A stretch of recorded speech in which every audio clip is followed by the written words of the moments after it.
Ready? Now we'll share screen in the full slideshow presentation mode.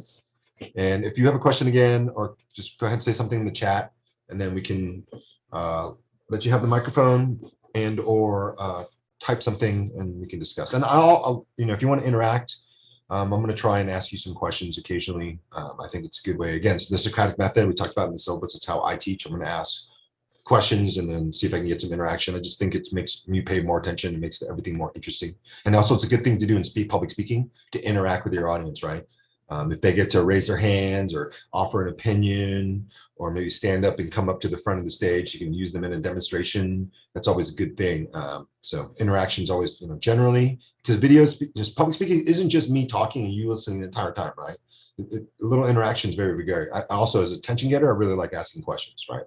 How many of us like Chick-fil-A? I went there Saturday, which is always a good experience just because the food's good. It's probably not that great for you, but that's another story, right? Okay. So the 9th edition by Randy Fujishin. So let's talk about chapter 1. We'll start with communicating with others, your most important skill. And it's a skill, which means it's not something that you're born with or without, like a talent. It's more of something you can learn if you put in the time and energy. So talking to people is a skill. And so if we practice it, we get better. And that's kind of the nuance of the class. If we practice, if we speak, we get better. And you'll get over your anxiety and things will be, be able to not, it's going to help you in so many different ways. Job interviews, dating, just socializing with your friends, talking to your family, especially you're going to be maybe more willing to express things and be a better listener for them as well, and disclose things and build a stronger trust and relationship, even though you're already family. And so let's work on it because it's super useful skill. So learning objectives from chapter 1. So 1.1, we want to define communication. We'll kind of learn, what does it mean? What are the parameters of it? In 1.2, we'll define the components of communication and really break down the specific parts of it, like the components. There are many of them. Then 1.3, explain the principles of communication. These are general guidelines when you communicate with people. 4, we'll talk about the difference between attitude and aptitude and how attitude matters. And 5, we'll list the communication skills for your life, where we talk about these are the skills that are broken down in particulars that really are useful every day of your life. And we'll talk about how to do them and how to sort of be conscientious of them and how they will help you. And then 1.6, we'll explain the role of public speaking in democracy, because we are democracy. You need a voice. It's not just voting. You need to express yourself and talk and let people know what your opinion is. You see that a lot of people do, even if they're wrong. Opinions are cheap. Everyone has them. We're going to learn about facts. And I think that's important to have good information and then to explain that information, and then be prepared to rebut the opposing arguments, because everybody already, when you say tomato, a bunch of other people want to say tomato. And instead of just being stuck there, we can figure out, you can sort of preempt that. And that's what a good public speaker does. And we'll talk about that in the persuasive speech a lot. So 1.1. Let's look at the communication model here. So it's a 2-dimensional map of sort of what happens when we talk to people. So there's a sender, right? A sender sends a message to the receiver. And that's kind of like the basic idea, right? The receiver could be one person, or many people, like the entire audience. In this case, I'm the sender. I'm talking to y'all over the video Zoom conference, and you're you're the receivers, right? I'm trying to get the message to you. So we have a message that goes from sender to receiver, right? And then there's also feedback, which is from receiver back to the sender. And they can be verbal or nonverbal. Messages can be a wink, words, ideas, or even thoughts. And feedback can be nonverbal or verbal, right? Can I just look at you as you talk to me? Which is, the way I look at you expresses something. So, and then we also know that all communication is encoded before the message is sent. And then when it's received, it has to be decoded, right? And then when feedback goes from the receiver, it needs to be encoded.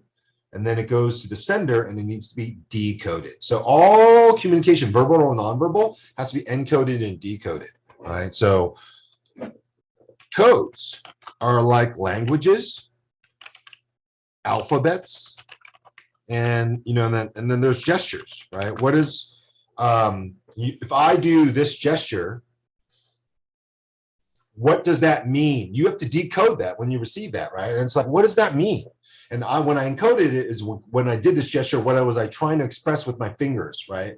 And also maybe my face and my entire body language. Then when you see that, receive that, you see it, because you have to see me do the gesture, right? So it's by sight. You have to figure out, what does that mean, right? And does everybody know what that means? That gesture? Hang loose, right? So you may not know that though, which just means that it kind of shows you that decoding and communication can be difficult. Encoding can also be difficult. You know, you're trying to express something, you're not quite sure how to say it or what you should do. So communication is hard because encoding process can be tricky, and then the person who, or the audience needs to, receivers need to decode it. That can also be very, very, very tricky, right? Misunderstanding, misinterpretation, misassumption. And so then all communication occurs via channel, right? As you send messages and feedback, they go over the 5 channels. And these are the 5 senses, right? Taste, touch, smell, hearing, sight. Hearing can be audio. There's they all have synonyms, right? So what is the most common channel of communication? Does anybody know? I mean, you can guess, right? There are 5 of them. What do you think we communicate? Which channel do we use the most? Taste, touch, smell, hearing, audio, or sight?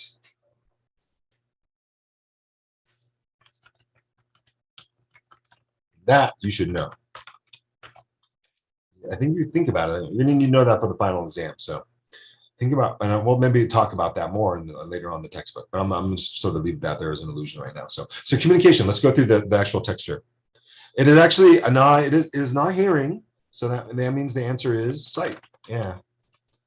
We use our eyes the most in communication. I think it's your eyes, you know, when you roll your eyes at somebody, like that's a facial expression, but I think mostly we use our eyes to decode things, right? We look at things and we interpret what we see. What is this person wearing? Do they have jewelry, or they have a piercing, they have a tattoo. They, you know, are wearing Supreme clothing, or they drive a fancy car, right? So there you go. Yeah, lock in on that we use our eyes in communication more than any other sense, which is our 5 channels, right? Channels and senses are kind of synonymous there. All right, let's look at the texture.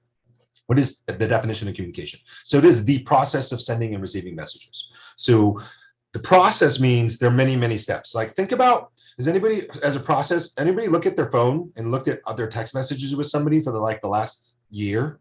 You go to that thread and you just go and you see how, like, it's a process, right? There's messages sent, and then there's feedback sent back, and it goes in this loop, and it kind of goes for like ever, as long as you have a relationship, you talk to this person, right? I can look at like my text messages with the lady for the last year. It's just so, like, every day, and sometimes there are 2 or 3, sometimes there is like 20, right? And so that's the process. This means there's many, many steps, and it's kind of this never-ending loop.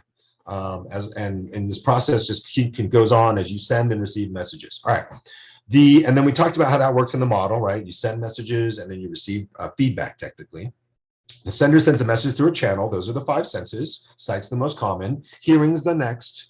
And then probably taste is least. And then touch and smell are kind of, I think smell is probably 3rd. And then taste, and then, sorry, taste is last. What did I leave out? Sight, hearing, smell, touch, and then taste. And it all occurs within a specific environment, right? So the environment, we need to make sure that that's in the model. That's one thing that's missing in our diagram here. So we could draw a box around everything, because everything, the environment is a surrounding. So it makes sense if I draw a box and everything occurs inside the box. In the box, the environment can be public, private, outside, inside, dark, light. That's kind of inside, outside a lot. What else? Yeah, and then a couple other places, right? Like, so how do we all talk in a library? We're in a library. What kind of environment is that?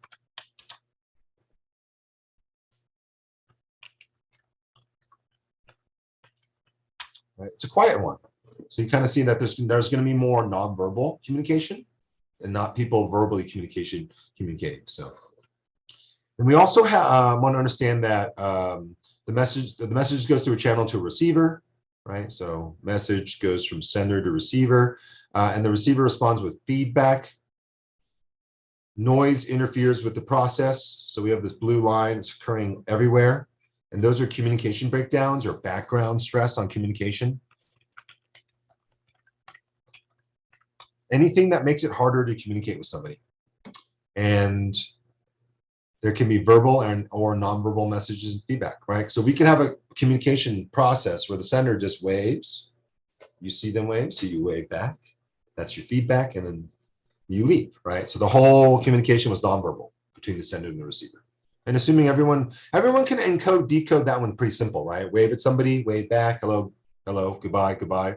Pretty simple one, right? It's the other ones that get kind of tough. So the components, 1.2. So the sender, they originate and decode messages, or sorry, I said that wrong. The senders originate and encode messages and then receive feedback, which then they need to decode, right? And again, I told you, encoding and decoding is difficult. People do it. Some people are very bad at it.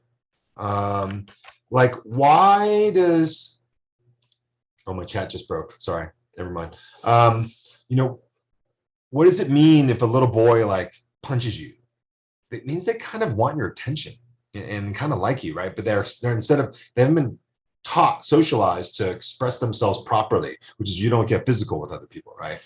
Especially when you just want their attention. So kids have to learn boundaries. So messages, that can be a wink, words, ideas, thoughts, right? Verbal or nonverbal. Environment is the surroundings. We talked about that. You know, people are careful what they say in public most of the time, and more willing to share things in private, right? Inside, you have acoustics and an echo. Outdoors, outside, you need to have usually speaking aids because it's so loud, right? Because the audience can be really, really far away. And then outside, dark night light is that, remember, if it's dark outside, you can't see people talking.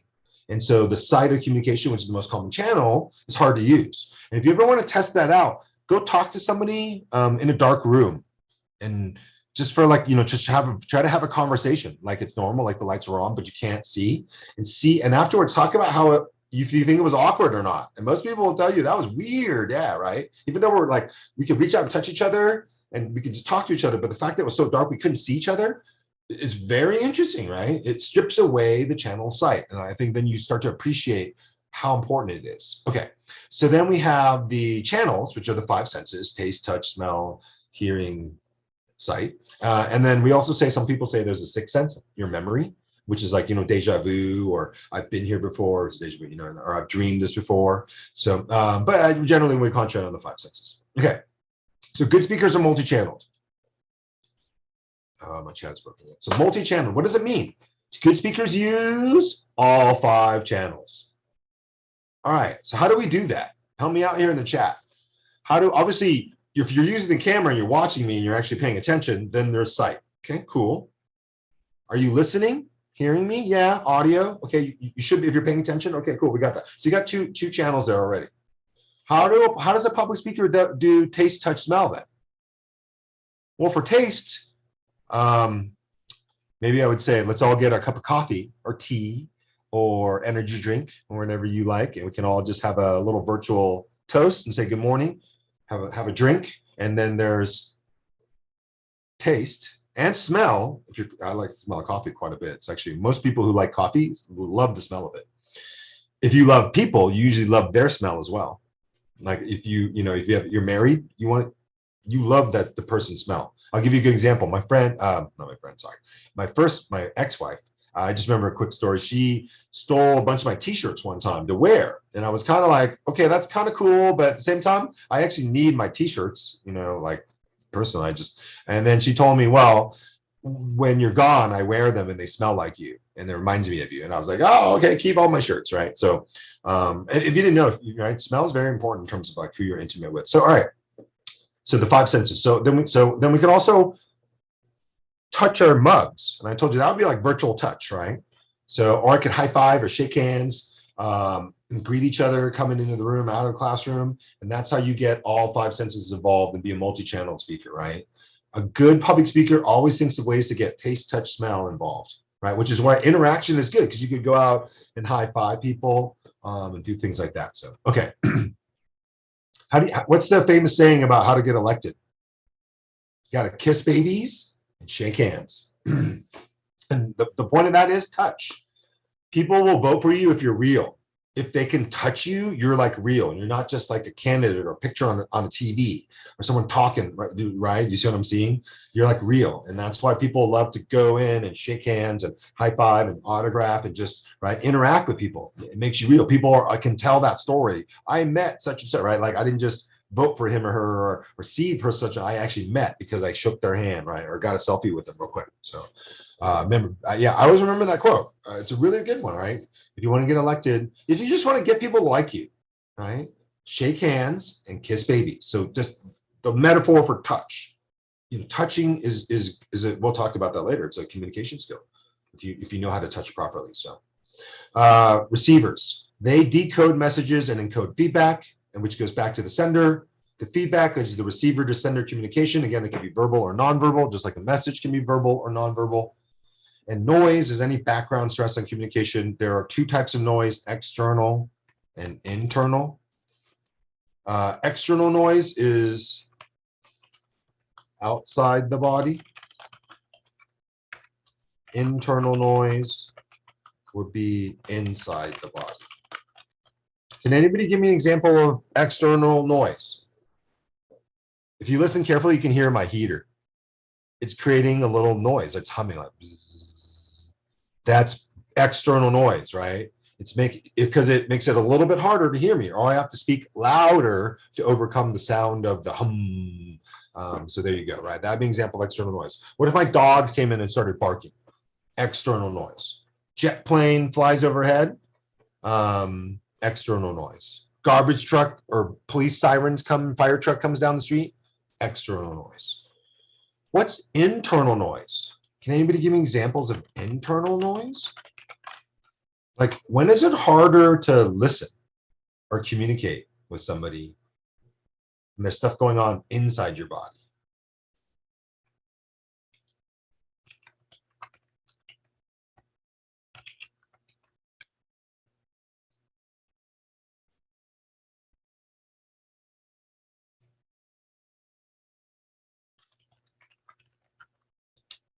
Depressed, you're hangry or angry or hangry.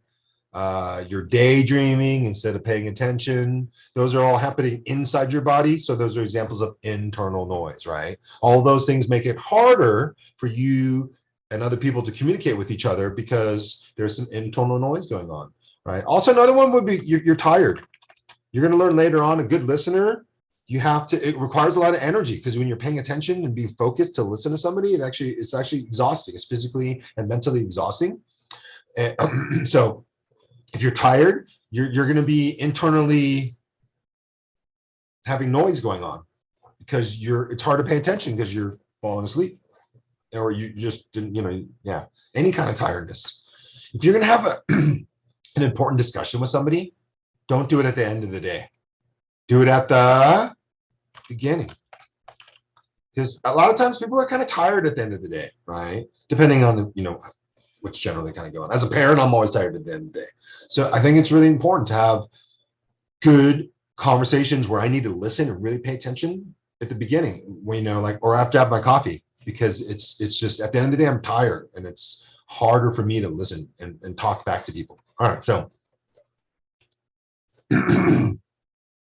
1.3, the principles of communication. So these are the general guidelines. Like, these are generally true. Good examples. I think you should be respectful. Like 90% of the time, right? You should be nice and respectful to people. But 10% of the time, you may need to be disrespectful because they're, going crazy on you. So, hold on, sorry. My kids' school gets out at 1:30 today, and they're getting dropped off. So I just was acknowledging that, because it's we have parent-teacher conferences this week. I have one on Thursday. So anyhow, so first principle, like this one's actually universally true, but you cannot not communicate. or you can always communicate, or you are always communicating, right? You cannot not communicate. It's basically saying you're always communicating, especially non-verbally, right? Are you smiling? What's your facial expression? What's the color of your hair? What race are you? What gender are you? What do you look like? Your jewelries, tattoos, piercings. What are you wearing in terms of fashion? Your shoes. What car do you drive? What kind of backpack do you have? Or water bottle? What kind of watch? What kind of phone do you have? Android or Apple, right? And it's like all these things say something about non-verbally or verbally, non-verbally really, but they kind of communicate about who you are, what you're about. And people, and it could be unintentional. I didn't mean to communicate that, but it's just true. It is, right? For example, let's say I could see all of you, which I can't see any of you, I think. Okay. Let's say you're wearing a hat. What does that say? Does anybody know this? What does it say about you? Because look at the time. It's 10:01 a.m. So it's, the morning. What is it? Anybody know? I think this is a good thing. I think if you're an observant person, when you see this, someone wearing a hat, this is what it means a lot of the time, and it's true.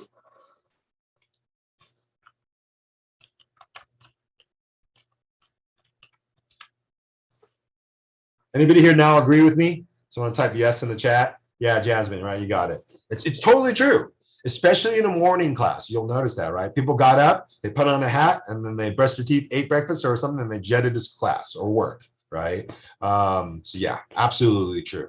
When the people are traveling, you don't always have your routine going. Hat, it's problem solved, right? So I wear a hat a lot as a result too. It just simplifies the hair.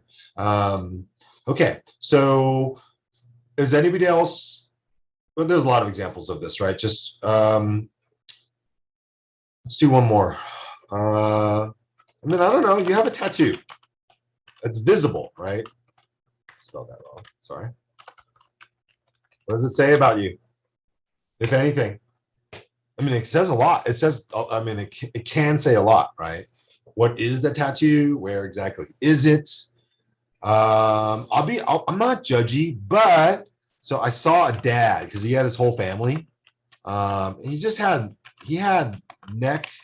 a lot of tats, but for me, it was the neck tattoos and face tattoos. Not like on the front, but all around, like kind of like here. He had a fake beard. It was a tattoo. It wasn't actually his fuzz. And I was kind of like, PWT. And it's not right. I don't know if it's fair. Maybe it's a little judgy of me, but that's just what it was communicating to me because he had those tattoos where they were and the way they looked. So, right, you're always communicating. And what can you take away from that? I think, for example, I try to dress up when I leave the house.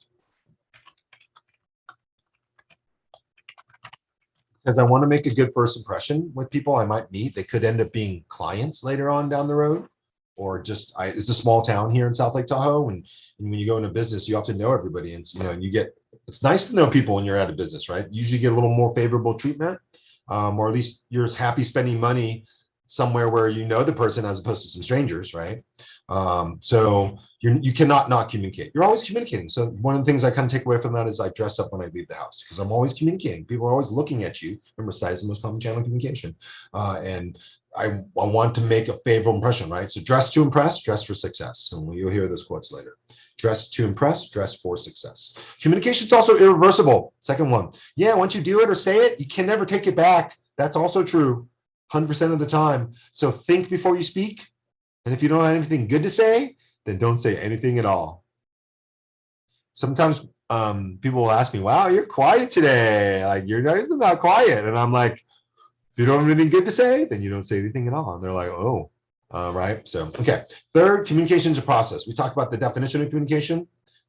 Process of sending and receiving messages, right? Communication is a process. There's many, many, many stops, kind of this infinite loop. Kind of hard to say where it starts and stops or begins and ends. And even when you die, is anybody, I should probably just tell you the story. It's a lot easier. So like, I was reading this story where, someone died.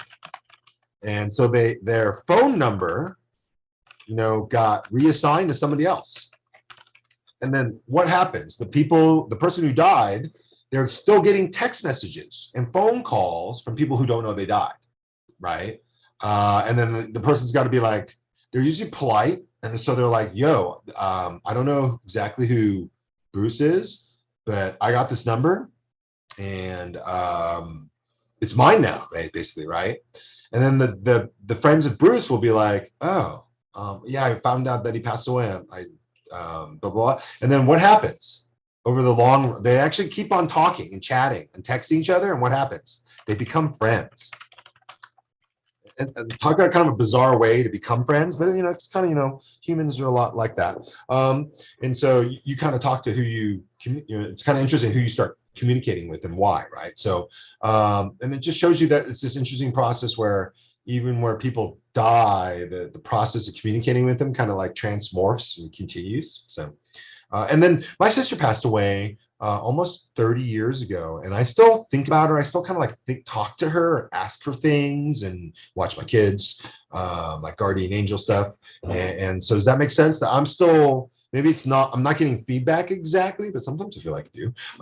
I'm still communicating. So that just kind of showing you it's a process, right? It even transcends death. Communication is learned. So languages, for example, mannerisms like gestures, we all learn what does this language in this language or this expression mean, or this facial expression, this gesture, and we learn all the mannerisms as well. So communication is learned. You're not born with anything intuitively to communicate. They actually even say that babies don't necessarily even cry out of evolution for help. They need help, right? But they say that when they go to the hospital, and because as soon as your kid's born, they let you handle them, cut the umbilical cord or her, and then they take them away to kind of clean them, prep them, and they put them in a little infant maternity ward where there's lots of other babies, and they like hear the babies crying, right? And then they get a bottle or they get an attention, and you kind of see that like as soon as they're born, they kind of learn, oh, if I go wah, because the other babies there, and they got what they wanted, right? And it's like, yeah, basically adults still do that, right? They cry and have temper tantrums. So I admit I had a miniature temper tantrum on Sunday. I got stuck in traffic for like an hour and a half, like a mile and an hour and a half. And I noticed like I was sitting there and kind of like, but I noticed the rest of the day, I was kind of like all moody and stuff. So plus I didn't get enough sleep either. That probably didn't help either. So on top of kind of multiply all that, right? It's a disaster for me. So yeah, we learn. So where do we learn this all? Mostly from our cultures, right? Our culture isn't just your ethnic culture. It's also just, I play video games. I ride motorcycles. I'm a skateboarder. I play soccer or basketball or football or ultimate frisbee or disc golf or tennis, right? These are all these cultures where there's a language and a way to do something and people find an identity out of them. And so all these cultures teach us how to express ourselves, what the words are, and the languages, and to the sub-languages and the sort of the jargons. And we also want to understand that culture should be appreciated. How many of us love the Bay Area because it's so diverse? I do. I love it. And the thing I really love about the diversity, it's the food, right? For me, I really like all Asian food is like Chinese, Filipino, Japanese, and there's like sushi, ramen, udon, right? Korean barbecue, regular Korean. There's like Panda Express, kind of its own little genre there. Thai food, Vietnamese food, like pho, and then some others, right? That's select that. And then there's Middle Eastern food. You got the falafel, gyros. You got, like all sorts of, the different breads, different basmati rice. I love Indian food. I can go. African food is awesome. Eat with your hands. Stews. All the European foods are okay. I'm not a huge cheese guy. They eat a ton of cheese overall. And then tacos are freaking awesome, right? And just love the diversity in the Bay Area. So it's kind of understanding that's a great way to, I think, understand cross-cultural appreciation. And interracial marriages are slowly, increasing. Interracial marriages. They were not, remember, it was not cool. Actually, if you didn't even know, Loving versus Virginia, 1968 Supreme Court case, Virginia had an anti-miscegenation law. Miscegenation means mixing of the races. So an anti-miscegenation law is a law that stops the mixing of the races. Yeah, so you cannot be interracially married in Virginia. And the loving couple sued Virginia. They moved there from DC, and then they were told, you're going to jail for being married to each other, sued Virginia and won in the United States Supreme Court. And that's Loving versus Virginia, 1968. That case was actually also a precedent for the 2008 gay marriage case, kind of saying that like marriage is a fundamental right, so you can't, states can't interfere with that. It's a constitutional right to get married, basically. So the discrimination to say it's only man and woman. Yeah, you know, and my kids are multicultural. They're quarter black, quarter white, and half Korean American. So, I mean, yeah, I mean, I think in California, you really, really understand the cultural appreciation. Does anybody here also believe in kind of the rainbow friends? And that's this metaphor for like you have a friend of every color, including like different sexual orientations. I mean, I'm actually, I guess I'm being, it's a California thing, but I'm pretty open-minded too. It's just, you know, I have gay friends. I know some transgender people, know bisexuals, and people who are different race, religion, culture, older than me, younger than me. In fact, sometimes I think my girlfriend's a little shocked about how I'll hang out with people much younger or much older than me, right? Instead of kind of just like within your age group. And that's me. I just have this wide spectrum on the rainbow. So, and a lot of it's just I think from understanding that we're all from different cultures and we all kind of float our boat a little differently, and that's cool. That's okay. You know, as long as your boat doesn't crash into my boat, totally cool about how you float your boat, right? So, okay. Like I said, I try not to be judgy.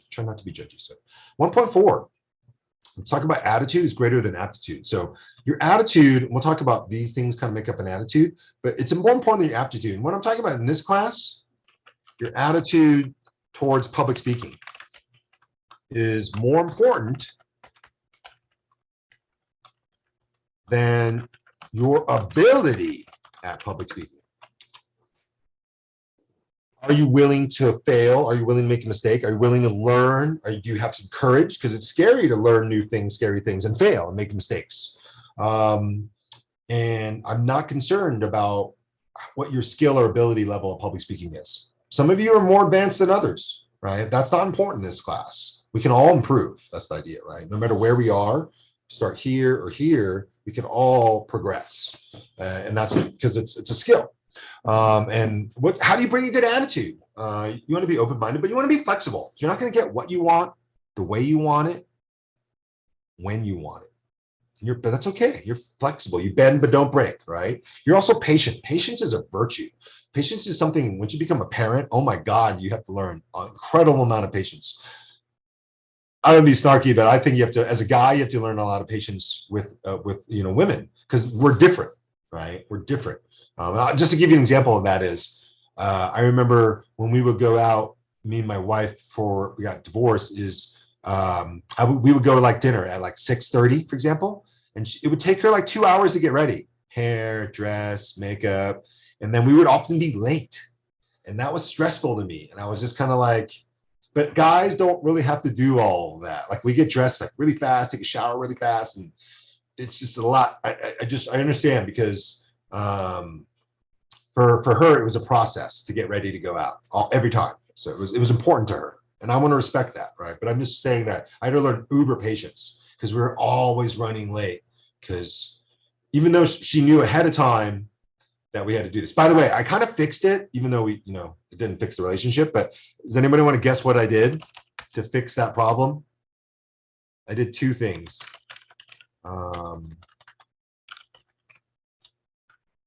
I kept really, really busy. So that way I'm not like feeling like I'm waiting, kind of distract yourself. I would just do a lot of errands and little things around the house until she was like in the car. And then I'm like, okay, now it's time to go. And that helped. And then the number two thing that I did was I would always lie to her.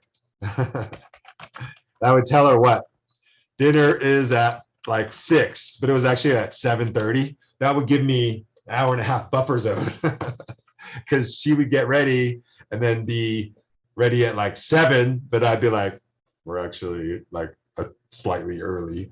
But it worked, right? It just, you tell them, because people underestimate a lot of times people underestimate how long something will take. That's very common human trait, right? So there you go. Anyhow, yeah, I hope you appreciate that. I hope you don't think it's me stereotyping or anything, but that was just my personal experience and story with her. She's a beautiful mom, by the way. I want to say all the kids are really, really. I think I have very, very cute children. They get that from their mom. I'm pretty convinced of that. So okay, so let's also be tolerant. Tolerance is differences are okay. Again, race, age, gender, religion, sexual orientation, your politics, what state you come from, whether you listen to hip hop or country music. It's all cool. We tolerate differences. So that's intolerance. We don't want to be intolerant, right? That's where you're like, I won't tolerate people who are different. But also be careful of over tolerance. Like, there's a quote, right? Evil always wins when good people do nothing. So you don't want to tolerate evil. I think in your personal relationships, you should always have boundaries. What are you going to tolerate from this person, right? I tell my daughter this and my son, like, if your sig other, hits you, that's you do not tolerate that at all. Zero tolerance. You get the fuck out of there, right? You call me, we call the police. I'm really big about that. Like, there's no reason that's normal or acceptable. And if you ever encounter people like that, you get the hell away from them, right? There are plenty of other people who don't do that in the world. And I understand why it happens. Domestic violence is a sad thing, but it's common and it happens a lot in our society. When I was younger, I kind of thought we were going to evolve past it. But the more I've learned about it, the more you realize it happens a lot between people. They shouldn't be in a relationship, or they're not a lot more. Short and short, my kind of idea is that you grow up in an environment, in a family that's got some dysfunction, addiction, just absenteeism. It's going to cause it hurts the kid, and how it hurts the kid, I notice, is they know what they know, and then they do what they know when they grow up, and it's actually pretty that simple. That's what I've noticed. So for my kids, I'm always trying to show them, like, these are the boundaries of what you can do and say, and you don't want to push those boundaries because there could be consequences. And that's also true of other people onto you, right? So does anybody here have a boundary that they love to just say, yeah, when it comes to like people, I don't tolerate this. Like, this is where the line is. I think that's something you should figure out as a person when you're growing up, right? Like, what's acceptable to you and what's not. I'll give you one other example. People who are like, say racist stuff. I think I know some people who are kind of racist in what they think, but they don't say it like out loud. But like, people who say racist, like vulgar stuff, that to me is, I would probably tell you, I'm not going to ever be around you. That's like a deal breaker, right? For me, that's a boundary, or that's something I'm not going to tolerate. Okay, physical violence, criminal activity up to a certain level. That's a joke. Like, speeding, right? That, like, a big deal. I always tell the lady, I'm going to pass this car on a 2-lane road, so she doesn't think I'm like a crazy driver. I was, so I'm going to do it safe. I'm just letting you know ahead of time. They're really, really slow. I'm going to try and pass them, but only if it's safe. And she's always like, yeah, I actually appreciate when you tell me that. So, I actually think driving should be a team activity, right? More eyes, the better, safer. Although technology is helping with that nowadays too. And that could be a great speech topic down the road, right? All the different car, self-driving, autonomous driving stuff that's happening with vehicles. So, and then let's also be non-ethnocentric. So this means ethno is like your culture, your tribe, your nation. And then centric is to be like centered upon, like a self-centered person, right? They're selfish. So what's an ethnocentric person do? They're kind of selfishly centered on their own culture, tribe, or nation. So Americans have been accused of being ethnocentric, that we kind of think we're the best culture, we're the richest, we're the military superpower, we're like, we own Google, Facebook, LinkedIn, not TikTok though, Instagram, Snapchat, So you judge other people by comparing them to your own culture. And most of America's so superior makes everybody else looks kind of inferior, right? So to have a good attitude, you want to be non-ethnocentric. That means you're culturally appreciative and open-minded, right? So, and I'll give you a good example. Menudo. I love it. I actually, every time I can go for Mexican food breakfast, if there's menudo, I'll always get it. And they always look at me like, I usually go different places, right? And they look at me kind of like, are you sure? Do you know what you know what menudo is? I'm always like, yeah, no, the menudo is bueno. Because it has tripe in it. And tripe is cow intestine. And I'm cool with eating tripe. Always been other people don't eat it. Some people do. And, but what I've noticed is some people think it's disgusting. And I always say that's a cultural thing because your culture tells you what to eat, what not to eat, right? Like some cultures eat dogs. We do not. A lot of people are offended and disgusted by the fact that other people eat dogs, but we eat other four-legged animals like cows, pigs, sheep, goat, probably leaving some stuff out, horse, right? Does everybody see that? It's interesting. Why is dog not food? It's your culture that says yes or no. But in reality, food is food. Right? And you see how your culture, your ethnocentric bias can really show itself in certain ways, especially in food, right? I remember when I was a little kid, a lot of people thought sushi was gross because it's raw. Now sushi's like a $90 billion industry in America, right? And most people I know eat sushi with chopsticks, and they know they're like totally put down with the sushi. And I see a lot of young kids being introduced to sushi, right? And so you see that like the culture's changed.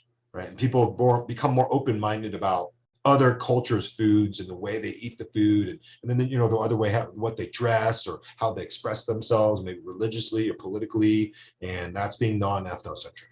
So good attitude is you're flexible, you're patient, you're tolerant, and you're not focused, selfishly focused on your own culture, right? Like your culture's way of doing things is the right way and the only way, right? So when I was a little kid, I remember my mom put chopsticks in my lunchbox at school, and I had like a bowl of rice or something, right? And I was eating it, and I got made fun of because everybody else had like sandwiches or a fork or a spoon, and I had chopsticks. And I remember being like, that sucked. Like, Mom, don't ever put chopsticks in my lunchbox again because I got made fun of. But I think I've been to little schools, and I see kids eating. And there's like everybody has chopsticks. Not everybody, but like a lot of people do, and no one cares. Everybody I know in America can pretty much use them, or they're learning to use them, and it's just it's pretty cool, right? It's like no one judges that really anymore, right? But the people who do, it'll show you they're ethnocentric for sure, right? Okay. So 1.5, the next principle that we're going to talk about, or I'm sorry, 1.5 is communication skills for your life. So that wraps up principles. First one is that practice makes perfect. So it's a skill. If you practice anything, you get better at it. A video game, a musical instrument, how to drive a car or stick shift, right? How to ride a horse.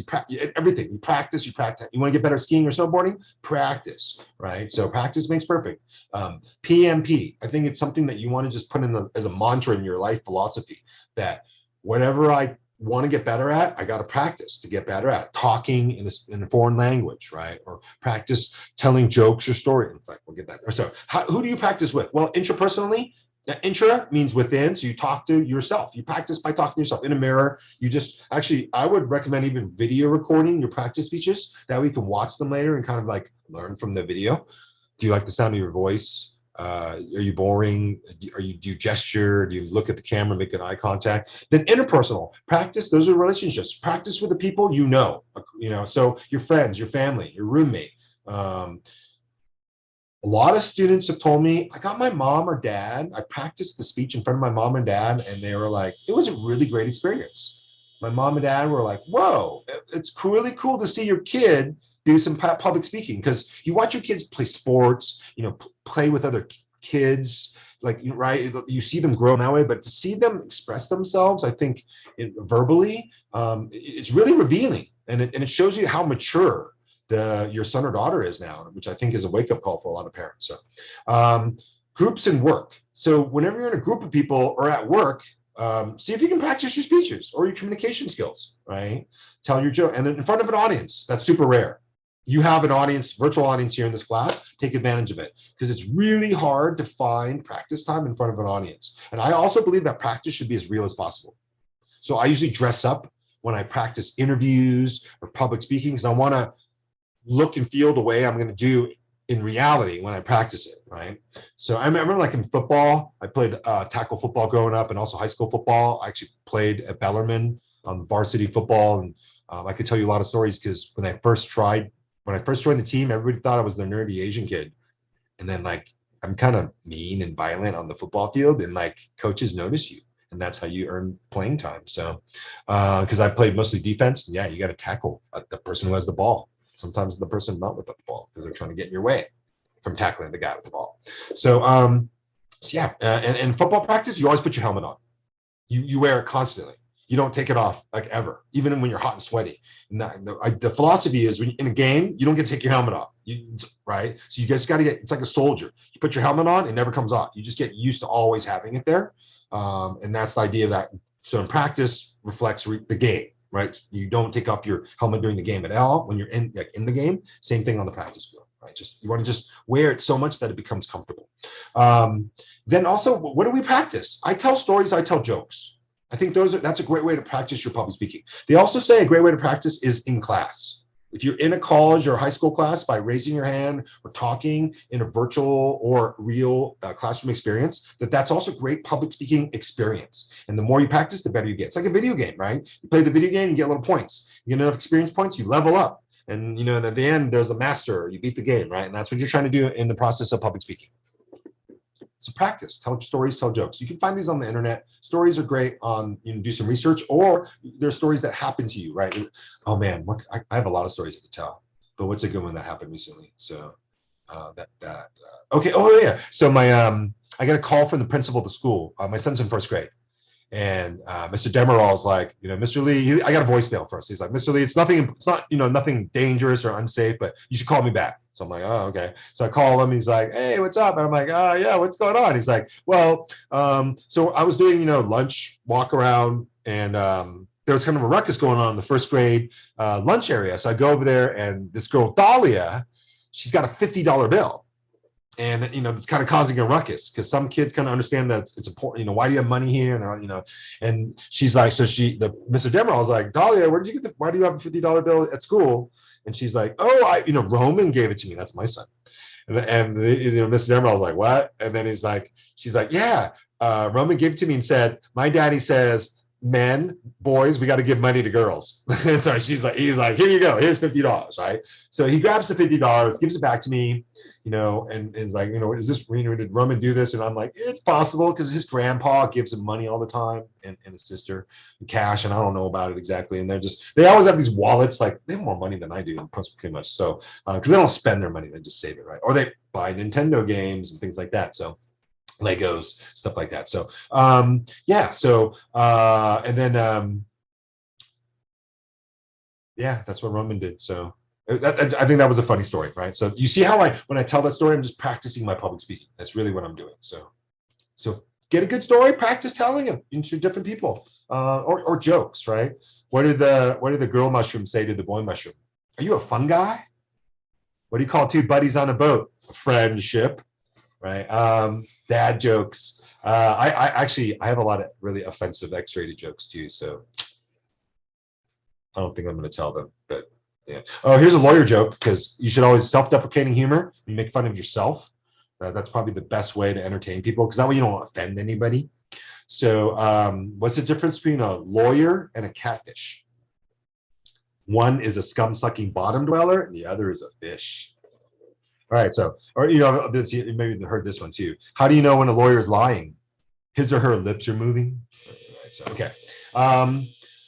Let's also skill number 2, not take communication so personally, especially on the internet. Someone forgets your name, don't worry about it. Don't take it personally. Someone doesn't say hi back quick enough or text message you back enough, don't take it personally. Someone cuts you off on the road, don't take it personally. Someone trolling you on the internet, don't take it personally. Ignore all those people. There's so much anonymous hate on the internet, it's ridiculous. You just literally ignore it all. right? Learn how to just ignore it all. I'm serious about that. There's a lot of people who they would never do or say things to your face that they do on the internet. And it's the anonymity of the internet that allows that. And so just, yeah, brush it aside. Don't let it affect you at all. I think you want to learn how to have thick skin. That's basically a survival skill in life, by the way, to have thick skin, right? Just, don't be so sensitive. Don't be so offended so easily. Listening without verbal interruption. What? Yeah, learn how to not verbally interrupt people and just listen, be all ears. Yeah, it actually requires, again, a lot of concentration and attention, but it's doable. Most Americans are terrible at it. They constantly will just take over, interrupt you, ask a question, editorialize, change the subject. Listening reflectively. So this is when you rephrase the message to ensure you understood it properly, right? So somebody says to you, it's not you, it's me. And then you're like, are you breaking up with me? Right? You're like rephrasing the message to say, this is what I'm interpreting or decoding. Is that accurate? They can say yes or no, right? So listening, reflecting. Also, I also repeat people's names because if I meet someone, I want to remember their name. And so one of the good ways to say is that they say, hi, my name's Catherine. I'm like, nice to meet you, Catherine. And then I also spell it in my mind to help me memorize it. So I'll go K-C-A-O, and I'll ask them C or K, Catherine. They'll tell me. And then Y-N or I-N-E, right? And then those little things are just some basic things that I do to memorize people's names. I learn all my students' names in class. I don't know if I necessarily do that here because of the face, but every face-to-face class I've ever had in my life, I've memorized every student that I've ever had in one of my classes. So I always knew who you were. I used to memorize them for a long time, but I noticed now I've had so many students that it kind of has blurred together. So, because people bump into me, they're like, Mr. Professor Lee, and I'm like, I recognize your face, but I can't remember your name. And then they'll tell me, and I'm like, oh yeah, blah blah blah. And, it's cool to catch up, see where people have done with their life, where they've gone. A lot of times they give me some pretty inspirational stuff, like, your class I still do things from your class today. That makes me sleep. Sorry, that makes me sleep well at night.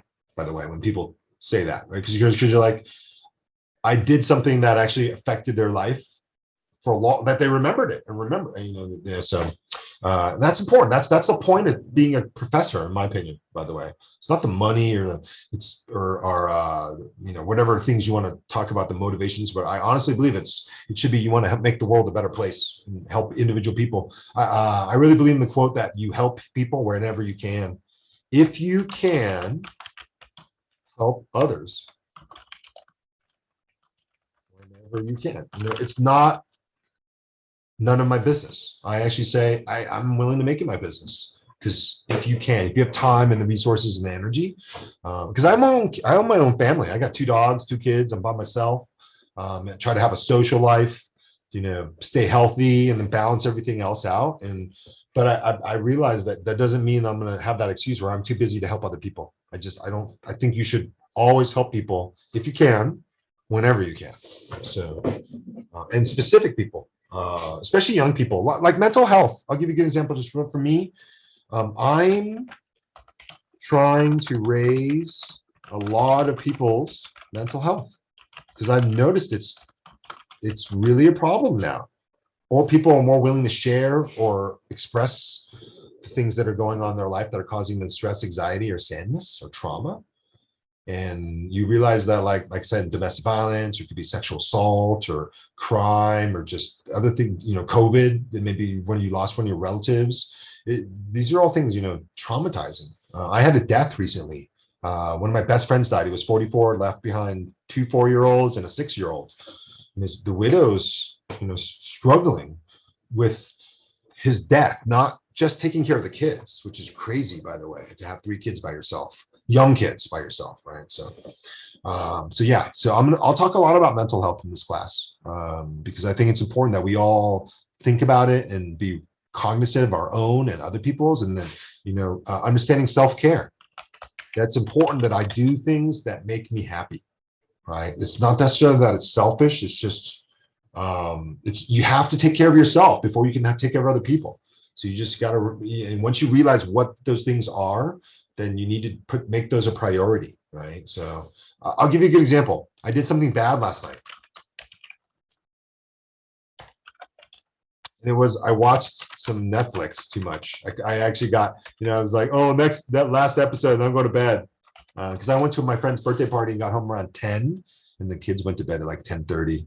And their mom called me and was like, Daryl, I can hear them. I was like, I suck. And then after that, I watched Netflix for a while, and it was like 11:50. And I went to bed, and I was just like, that's bad. I should have went to sleep. Is more important than watching Netflix. And so that wasn't really good self-care, if that makes sense, right? Because now, watching a couple of episodes of Ozark isn't going to make my life like productive, but sleep will help make my life productive. So that's one thing I was kind of like, yeah. But I was a little bit, you go to a party and you're kind of wired afterwards, right? So that's why that birthday party, it was a little hard to go to sleep afterwards. I think. And I took an involuntary nap earlier around like 3 o'clock. I think I fell asleep for an hour. My kids were like, you fell asleep on the couch. I was like, yeah, I didn't mean to, but I did. So I played 3.5 hours of golf yesterday. I actually have a little step meter too. It was like 12,000 steps just to play golf. So yeah, I got my ass kicked. I noticed I was super tired at the end. Like I was like lazy walking, right? Where you're barely you're kind of sleepwalking one step at a time forward, like to the car, or go eat, and go home. All right. So listening reflectively. Yeah, Steve, you can do this as well. And then reframing what is said. So there are many perspectives. There's another way of looking at this. Every cloud, every storm cloud has a silver lining. It's saying even though in the bad, I see something good. Right. And that's a really great skill because people need perspective. My children, I've been showing them a little bit about what's happening in the war in Ukraine, and they're kind of like, seems pretty bad. But they're kind of like their strongest impression was glad I'm not there. Right. And I'm saying, yeah, appreciate what you have, because look at what other people have in the world or dealing with in the world. First world problems, no matter what they are, and that's one thing I think goes to your mental health, is like, like these are first world problems. Third world, like lesser developed nations. I don't know if third world's a really good, fair way to say things, but anyhow, so lesser developed nations have a much harder time with things, right? So, having some perspective, what doesn't kill you only makes you stronger. And that's pretty true. So it's kind of painful though, but it's true. Yeah, so help yourself or help other people by always seeing the different perspectives. And it's release some stress, anxiety, and guilt and anguish that might be going on with the person right now. So great skill, by the way. Hopefully you're in the position to really help people with this, where you can say, hey, even though this happened, there are some positives out of this, right? So even when people die, there can be a lot of positives. And I'm not being morbid, right? It's just, for example, when my friend died, all of his friends and us are definitely much closer as a result, right? So you lose somebody, and then you realize we could all lose each other too. You realize, right? You're not guaranteed tomorrow. And so you get closer, and sometimes it takes something like that, right? So, okay. Doesn't mean I'm happy that he died though, but can't change that fact. Death is natural, happens to all of us. Complimenting others, another great skill. Let's learn how to say things that are complimentary to other people, right? To be appreciative, to be polite, to be thankful.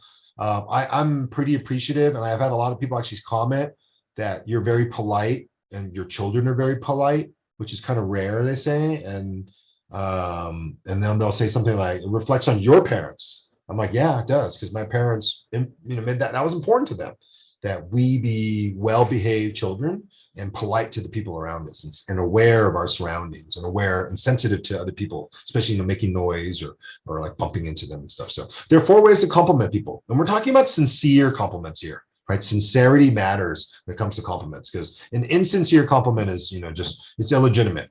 So compliment character. You're loyal, you're smart, you're responsible, you're punctual, right? You're honest. And so compliment people's personality traits. Then compliment achievements, not the big ones. Everyone compliments you graduated from college, you got this first great job, you getting married, right? What do we want to compliment? The little achievements, the little ones. That means you have to notice the little things that are done, right? I'll give you an example of a good achievement that I like complimenting every day. You are what you eat.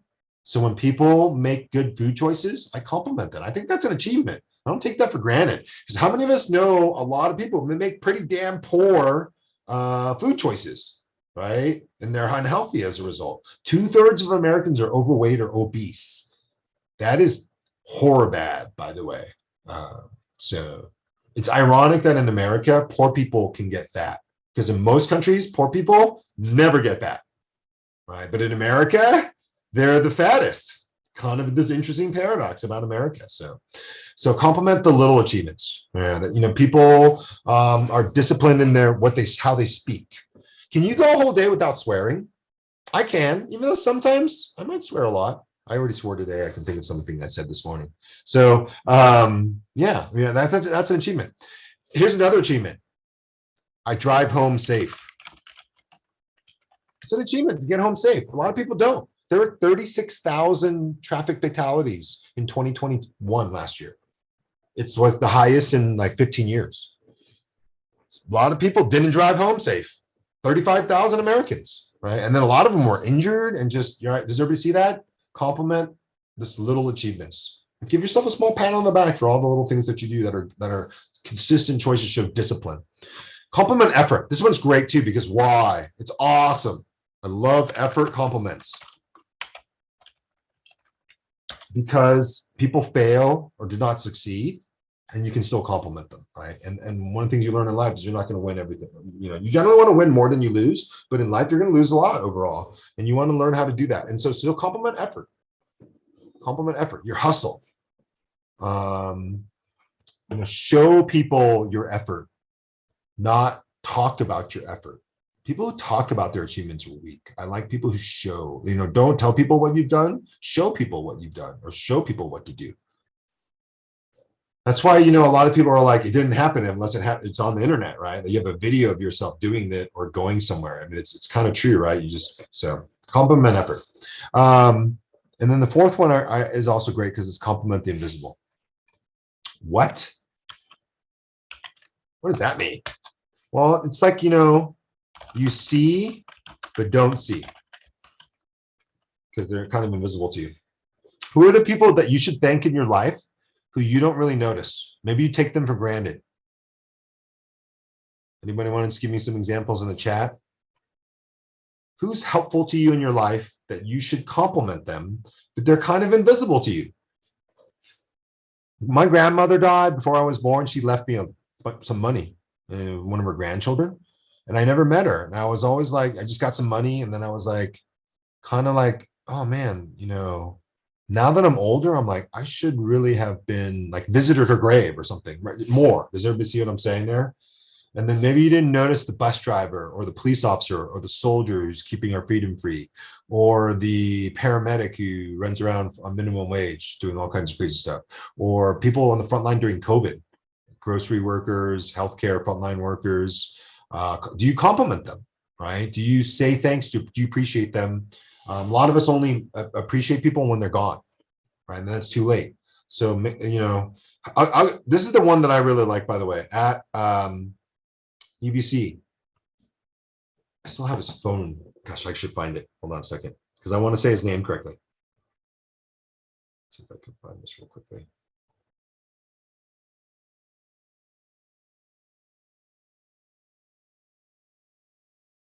I don't have it in here. I used to have the custodian's phone number at EVC, because he had the locks to unlocking all the classrooms, right? Gosh, I want to say Juan, but that's wrong. Anyhow, I'm sorry, I forgot his name. I was trying to find it on my phone, but he told me a story one time and said, Professor Lee, he's like, I really appreciate that we chat and you interact with me, because he said that a lot of the faculty ignore him, right? It's like he's invisible. He's the custodian. He takes out the trash, cleans the classrooms, cleans the bathrooms, right? And he was always like, I really appreciate the fact that like you treat me like a colleague or like the campus. I'm like, hell yeah, man. Like you make my job easier and better. And I don't not appreciate that. I don't know. I noticed that. Yeah. So great example of complimenting visible, right? That's a great skill. If you're observant and can compliment people that don't always get noticed and appreciated, right? So touching others, last communication skill. Really important one is learning how to hold someone's hand, touch their shoulder, give them a shoulder to lean on and cry, and give them a hug. Give them a hand, lift them back up when they fall or trip. So physical intimacy is important. Human beings are intimate creatures, and Aristotle said we humans are social creatures. We need to be around other people. So touching other people is one of the reasons we want to be around other people. And haptics is the study of physical touch. So haptics, touch screen. Most of our phones are haptic based. A lot of video game controllers, touch based, right? Press buttons on a controller or something like that, move a joystick, move a mouse, hit a keyboard. Haptics is also studying how touchy cultures are. Like a general rule in haptics cultures is, if you want to understand how much touch is in a culture, look at how they greet each other. So Americans, we shake hands, but we keep arms length apart, right? So we don't invade space. We have personal space buffer zone, but we have some touch involved with our greeting. Asians and Middle Easterners bow or just look at each other from a distance. There's no touch at all. And then Italians, Mexicans, hugs and kisses, especially with family members, right? Very friendly, very touchy. And it shows you that other cultures, the way you greet in the culture will give you a clue as to how touchy the culture is. So inappropriate touch, sexual harassment. And it's a social skill.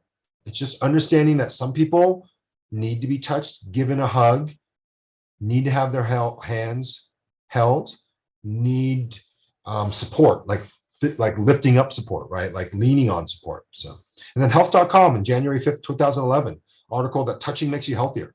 People who touch regularly, normally, are healthier in large degree because they're happier. And laughter is the best form of medicine, right? When you're happy, mental health is good, your physical health is good. By the way, those things are all tied together. We haven't realized that, right?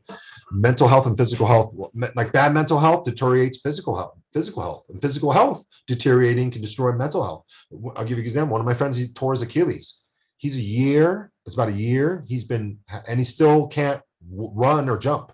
And he's been in crutches and been a cripple for GIMP for like a year. And it's really hard mentally, because you're really tired of it and the rehab and not seeing improvement. You want to get your life back to normal to some degree, right? So understand that they're all connected. So, but yeah, touch makes you healthier. So my parents were not super touchy. We're not huggy and kissy, but my children, I've tried to be, because I understand that touching is important with your loved ones. I'm trying to be more touchy and huggy and kissy with my children. And I'm definitely better than my parents, but not as I've seen other parents that are they're very touchy, huggy, kissy with their friends and family, and I'm not quite there, right? So, okay, so 1.6, the role of public speaking in a democracy. So the First Amendment gives us expression versus the government. It's not actually against private individuals. It's why Facebook can ban Donald Trump, because Facebook is not a government entity; it's a private company. So the First Amendment gives you the rights of expression versus the government, not private individuals. But expression includes what you wear, where you go, who you hang out with, what religion you do, and then what you say. How you vote. That's all part of expression. So it's not just free speech, but it's freedom of expression in America. That's guaranteed by the First Amendment, but only against the government. So we can have debate, discussion, and the marketplace of ideas, and we can agree to disagree. The marketplace of ideas is a concept that in democracy, you don't censor anything. You have free speech, free expression, but all the bad ideas will be filtered out by the marketplace. And then the good ideas will, filter through the marketplace. And the marketplace is full of people arguing the pros and cons of all the different sides and positions and issues. And we have debate and discussion. We don't suppress debate and discussion, and we don't try to kill the other side or intimidate them. We let them talk and let them have their say, right? Because we all have the freedom of expression. versus the government. Informed voting matters. So do your research. I remember I talked earlier, let's not hear opinions, let's hear facts. When you hear speeches, some things that I see the students do really, really poorly is it's full of their opinions and their personal knowledge and no facts, no research. You're going to lose a bunch of points in your speech for that, right? All speeches should have some research. Well, extemporaneous speeches should have research. That's the last two speeches that we do, the informative speech and the persuasive speech. So yeah, do some research, become educated, and learn. Knowledge is power, right? And then informed voting really, really matters. It's kind of scary that people can vote but not know what they're voting for. I mean, I'll give you examples. Does anybody remember like voting for like something in high school and you really didn't care? You just kind of filled in the boxes, or you kind of like, oh, I know this person, they get my vote, or this is the person who's really popular, they get my vote, right? And it's just, that's not informed voting. So in a democracy, we want to just have people should research, learn the issues, and then vote. I often try not to make up my mind, do the research, and then form an opinion, right? Versus I form an opinion first, then I maybe look at the issue, and then I kind of look for research that backs my side already, my pre-formed opinion, right? So yeah, see if you can be open-minded about that, about something. So in the USA, it stands acronym for understand, share, and agree. So understand something, do the research, learn it, then share what you've learned, and then see if you can get people to agree, because it's fact-based, science-based, right? Research-based. There pretty much isn't a really good argument from the science or the facts to be anti-vaccine, but there's a bunch of them. It's kind of interesting why they exist too. But if you do some research about vaccines, you understand it, and then you share that research because they're facts and they're common knowledge facts. So there's no bias or prejudice or media disinformation. And then see if you can get some people to agree. Now, my example of that is you need 16 vaccines to go to school in America, public school. So I kind of laugh that they don't want the COVID vaccine, right? Because you need polio, measles, tuberculosis, tetanus, mumps, rubella, and I'm missing a bunch of others, right? That you have to have all those other vaccines to go in America to go to public school, but they don't. The COVID vaccine freaks out a lot of parents, right? But by the way, I know the answer why is COVID-19, unlike almost any other country in the world, has been politicized. The masks and how you treat COVID has turned into a freedom issue, and that didn't happen in other countries. They just kept it there was, for example, there was a lot of vaccine hesitancy in the rest of the world. But what they found out is those people, as they learned more about the vaccine and other people got it without the side effects, blah, blah, blah, blah, that their hesitancy slowly waned, and then they bought into, hey, I want to travel, I want my life to go back to normal, and being vaccinated seems the best way to do that. So they were very hesitant, like a lot of Americans, but they slowly eroded that. But because it's politicized here, once you've taken a political side, you're not going to change your mind probably on it. So it's the one thing that was kind of sucks here about America. So, but my friends in Singapore, and they pretty much locked down the city and the country for COVID. And they have very low COVID cases, but he basically was stuck in his apartment in a lot of ways for the last 2 years. So like, yeah, most Americans would just freak out and go crazy, by the way. And by the way, when we did the lockdown, domestic violence went up, alcohol consumption went up, marijuana, other drug consumption went way up, video game playing time went way, way up, streaming time went way, way, way up because everyone was locked in their home, right? So there were some interesting side effects of people being kind of like quarantining. We quarantined.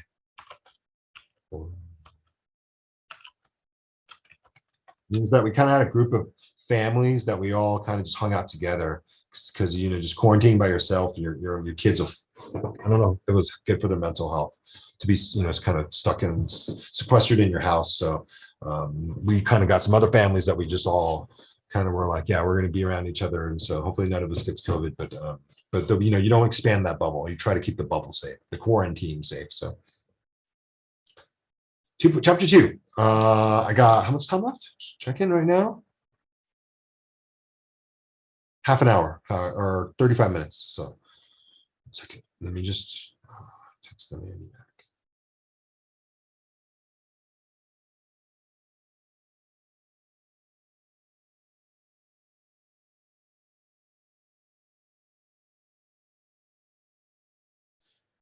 Okay, so chapter 2 is welcoming a new you, giving yourself permission. So here's the textbook, by the way. We're going to use it real quick. So 2.1 is, how do you feel about public speaking? You know, some people like it, some people are indifferent, neutral, other people are apprehensive, and other people are like terrified. So, okay.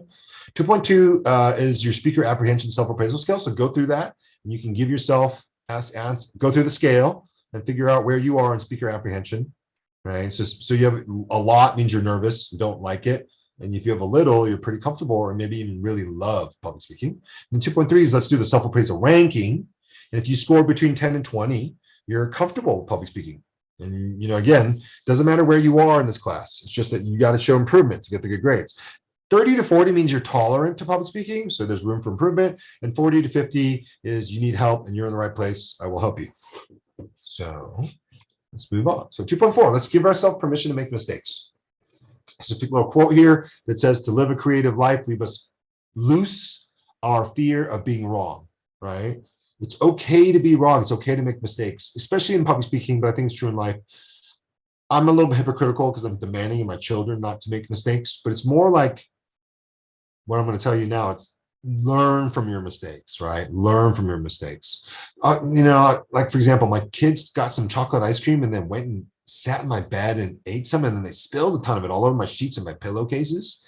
I was like, yo, like that's why you don't eat ice cream in bed, right? That, you know, it's like, so they're like, oh, we didn't tell you because we were afraid you're gonna be mad.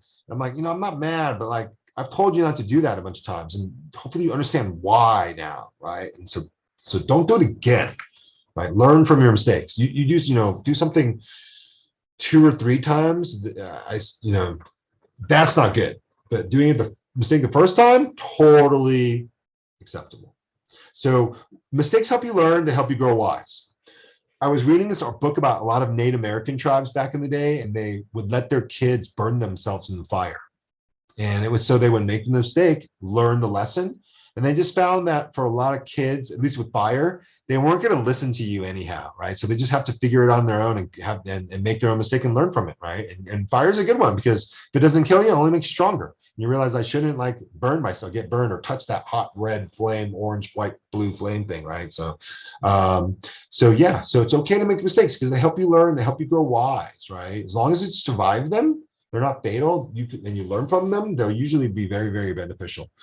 I think it's important to make a lot of mistakes in relationships before you get married, because you learn from a lot of those, right? Like, oh, I shouldn't have said that. I shouldn't have done that. I should have prioritized her. I should have got her something for Valentine's. I should have like, you know, I can just go on and on and on about all the mistakes I've learned in my personal life when it comes to like dating and women and getting married. And yeah, you just learn from all the mistakes. That's what you can do, right? So, and they do help you grow wise. So, and everyone makes them. But what separates the smart from the not smart? The smart learn from their mistakes. In fact, they also learn from others' mistakes, not just their own, their parents, close friends, maybe from history. Like history tells us, do not invade Afghanistan. It is the graveyard of empires. And guess what we did after 9/11? We invaded Afghanistan and then invaded Iraq slowly afterwards. So yeah, like we should have learned that from history, that's a mistake too. And look what we, you know, and Joe Biden pulled us out this past year, and it was a little bit of a mess. You know, you saw some of the pictures and stuff. So, but 21 years of war in Afghanistan that we didn't achieve much, unfortunately, right? Taliban just took over as soon as we left. So kind of shows you just, I think we should have learned from history. So yeah. Okay. Never start a land war in Asia. That was Sun Tzu. So if we're going to go to war with China, that's probably our most likely enemy in Asia. Russia's technically part of Asia too, though. But it's, yeah, no land war. So does everybody get that? Well, you know, because China's threatening Taiwan. That's the PRC. ROC is the Republic of China, which is Taiwan. Oh, there's a coyote right next to my window. Got a pretty good look at him or her.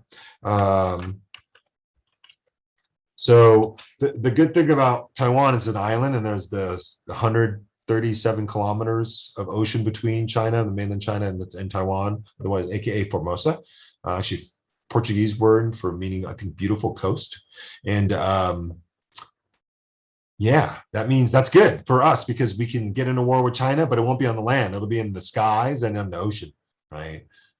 So because yeah, we do not want to get in a land war with the Chinese at all. That'd be a bad idea for a lot of reasons. Even if we could win, still pretty much would be a bad idea. And any war with a nuclear superpower, us, China, Russia, Pakistan, India, Israel, France, United Kingdom, I'm leaving one or two, Brazil, like bad idea, right? So no reason to even get anywhere near that, which is, by the way, we are not going to get militarily involved in Ukraine for that reason, because we do not want to escalate things with Russia because they are a nuclear superpower, as are we. And there's just no point in getting that, right? Where we start pointing our guns at each other because we have the big guns.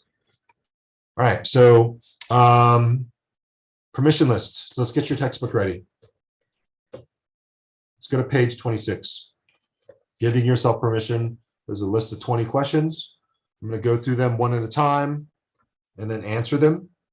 And we'll talk about what we're going to give ourselves permission to do and how it applies to public speaking. So number one, I give myself permission to express myself. By the way, if you have your book and want to read one of these, just type in the chat and I'll let you do it.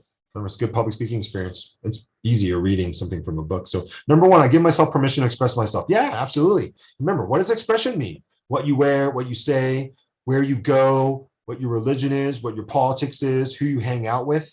Those are all expressions, right? Your jewelry, permission, tattoos, your clothing, your fashion, hat, shoes, what you drive. These are all things that you express yourself with, right? Graffiti, interesting argument for expression, huh? Like, is it expression or is it vandalism?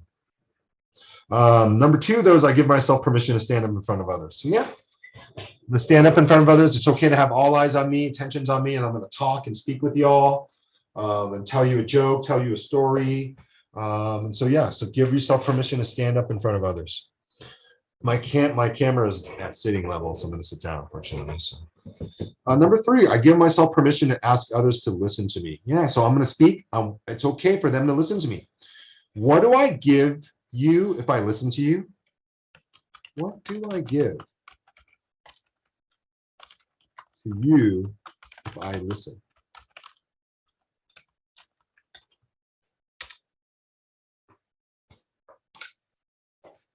Interesting question. Respect, attention. Better answer.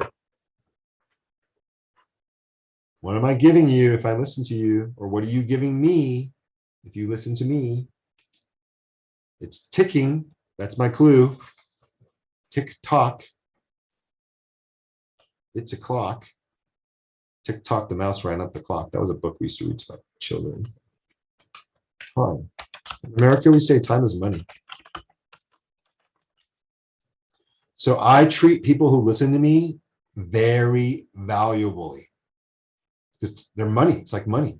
So yeah, so it's okay to have people to listen to me, and I should make their lives richer or better for having listened to me, or I can entertain them. Number four, I give myself permission to experience something new. Yeah, things that are new are scary. They're the unknown. So it means I have courage. I'm basically saying I have courage. Who here is willing to explore new places, new people, try new food? Anybody here going to go get some menudo? Maybe I've inspired you. Ask your next Mexican restaurant, taqueria, if they have menudo. Sometimes it's only on weekends or Sundays or something like that too, by the way. So usually traditional, it's spicy, a little bit spicy, not super spicy, but kind of red, little fat oil in the broth, and then the tripe, and then maybe a little cilantro, I think. So yeah. So do you have courage? Are you willing to do things that are new? Yeah, I think it's really, really, if you volunteer, you're cool with things that are new, right? If you are open-minded, I think you do things that are new. I also notice, I think some rich people, they like new because they're always looking for things to spend their money on that are new, right? Because they already have all these other things. So I like new people, new places, new food, new environments, visit people's homes. It's interesting to see how everybody's home styles and decor. And when I was a kid, I started to realize kind of like, oh, this is what I want my house to look like one day, right? So, and then number 5, I give myself permission to feel uncomfortable. Yeah, because I'm going to do things that are new. And public speaking can give me anxiety, or a lot of things in life can give me some little stress and anxiety or nervousness. So yeah, so I give myself permission to feel uncomfortable. It's okay to be uncomfortable. It's a survival skill, learning how to be uncomfortable. Because in life, you're going to be forced to do a lot of uncomfortable things, right? I'll give you a good example. Underwater.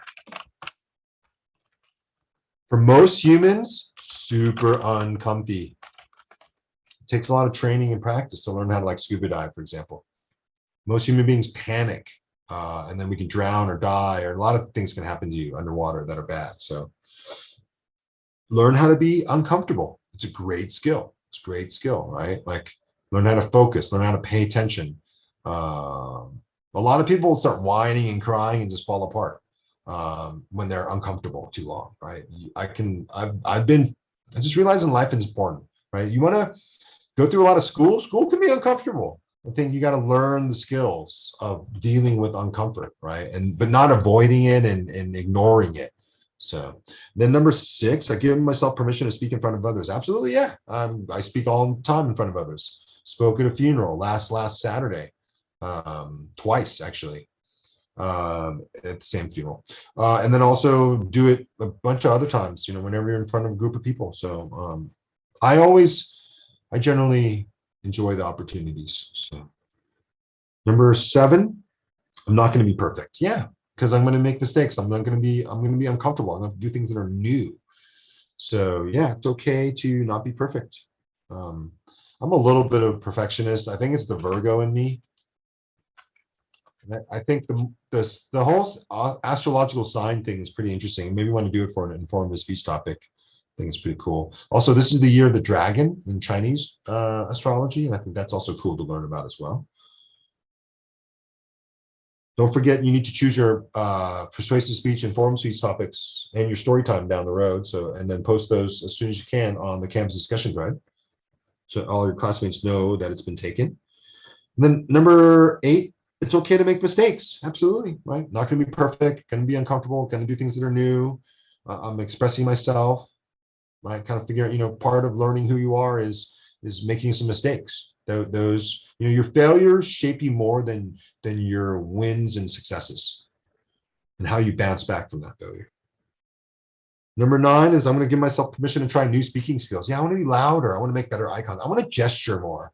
I want to improve my tone of voice. I want to be more organized. I want to learn how to tell a funny joke, our pickup line. Do you want to hear my pickup line? Well, of course, I'm going to tell you.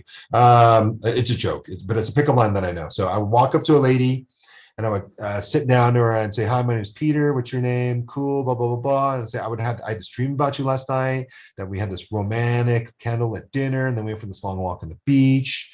And then we went and sung karaoke, and we both loved the Beatles. And it was like the funnest night ever. And I look at her and I say, "Will you make my dreams come true?"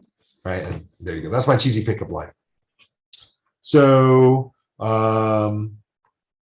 you practice that, by the way. And sometimes, you can steal it, by the way. Totally. Mimicry is the best form of flattery. So yeah, so I'm gonna try some new speaking skills. Number 10, I give myself permission to improve my speaking. Yeah, just I understand I have strengths, I have some weaknesses, I want to improve them. Remember, it's a skill. If I practice, make the effort, put the time and effort in, I'll get better at these things. Absolutely, it's like cooking, driving, using, building a computer, Legos. The more you practice, the more you do it, the better you get. Absolutely. So give yourself permission to improve your speaking. You're in this class. You're now on the process. You're in the process, on your way in the process to becoming an awesome public speaker. It's just put in the time and effort, and you will gain it. And you're going to see a lot of dividends from that, potentially every day of your life. 11, I give myself permission to not know all the answers. Yes, because I'm not perfect, and I'm uncomfortable, and I'm new, and I'm making mistakes. So it's okay to not know all the answers. Sometimes people are very embarrassed when they don't know the answer. which is why I ask the questions, and I'm not getting too much of an interaction for answers, but it's okay to guess and guess wrong. You're interacting. That's better than most people. It's better, in my opinion, it's better all the losers who never volunteer, right? I'm serious about that. I hate to say it, but I've noticed life, because it's a capitalist game. There are winners, there are losers. You have to have losers for capitalism to work. And I've just found out that, like, in life, like, I don't like competition. I'm very competitive now and I like it now, but when I was younger, I didn't really like it. And one of the things I had to learn about life is that it made me uncomfortable, but I learned that competition is life, whether you like it or not. And if you want to be happy and successful, I think you need to be competitive and apply yourself and achieve things and go for things. And you miss every shot you don't take. So take a lot of shots. And some of those shots are going to be way off the mark, but you learn from those. So number 12, by the way, you should know all the answers nowadays because of Google, pretty much. Pretty amazing. Did you know that it's actually changed the way humans memorize things? I'll give you a great example. Anybody here memorize a phone number anymore? 20 years ago, before we had digital phones with a contact list, you memorized phones or you wrote them down. I actually had a little cheat sheet of phone numbers in my wallet, right? And then you memorize your number and a couple other people's numbers. But nowadays, no one memorizes numbers anymore because they're so accessible. Because your brain, you're kind of like, I don't need to memorize it because it's right there away from my fingertips. So they've just said the internet and Google and having knowledge that's like fingertip away or a question away has changed our memorization habits. Anybody here memorize passwords? I have so many. It's annoying, huh? Anybody here getting tired of how many passwords you need for all the different accounts you have and stuff? So, like, I would like to have like one streaming service that just logs into them all, and you don't have to like have different. So anyhow, number 12, I give myself permission to teach others. Yeah. As you speak, you share knowledge, you teach people. That's one of the things you are as a public speaker. You're a teacher. You teach people about life, teach people about cryptocurrency, cybersecurity, about what's the best falafel. I think Israeli, by the way. My personal bias though, but I also used to think it was Lebanese, but I think it's Israeli. But Greek's a little different. That's common too, though. It's good. They're good. Falafel's good though. I like it. So vegetarian, chickpeas. Number 12. I also give myself permission to persuade other people. Yeah, you persuade people every day, and you are the target of persuasion every day. And so be comfortable with persuading people or being persuaded. So yeah. You can persuade people to vote. You can persuade people to help this charity. You can persuade people to just be your friend. You can persuade people to loan you money or give you money. That could be a cult leader who's brainwashing people. Yeah. So I persuade my children all the time, to be polite, to be appreciative, to be respectful, to do their homework, because we're having trouble with that, by the way. And my first grader gets a lot of homework. We go to the environmental science magnet school here in Lake Tahoe, and it's pretty academic. But I like that because the Bay Area schools, I also have in Sunnyvale, house in Sunnyvale. My ex lives in Palo Alto, and the schools in the South Bay are competitive too, and they're very academic. So because we might go back at some point in time, middle school, high school. Middle school and high school here is pretty different than elementary schools. Number 14, I give myself permission to let others have their opinions. Yeah, everyone has one. They're cheap, but you can have them. As we can agree to disagree.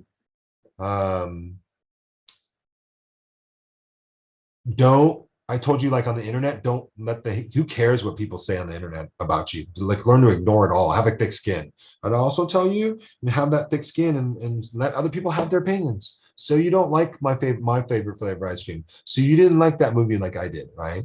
So you like your iPhone better than my Android phone. It's okay. You can have your opinions. I can have mine. You can agree to disagree, right? And that doesn't mean we can't be friends. I have a lot of friends who are very different from me politically. My ex-wife and my current lady are both like me. We're similarly politics, and they both told me, I don't like your Trump friends. I was like, I know, but I don't. They'll have to do more than just vote for a president that I think is a douchebag, personally, but that's not a deal breaker. I can tolerate that. It's not a deal breaker for like a friendship. And so, yeah.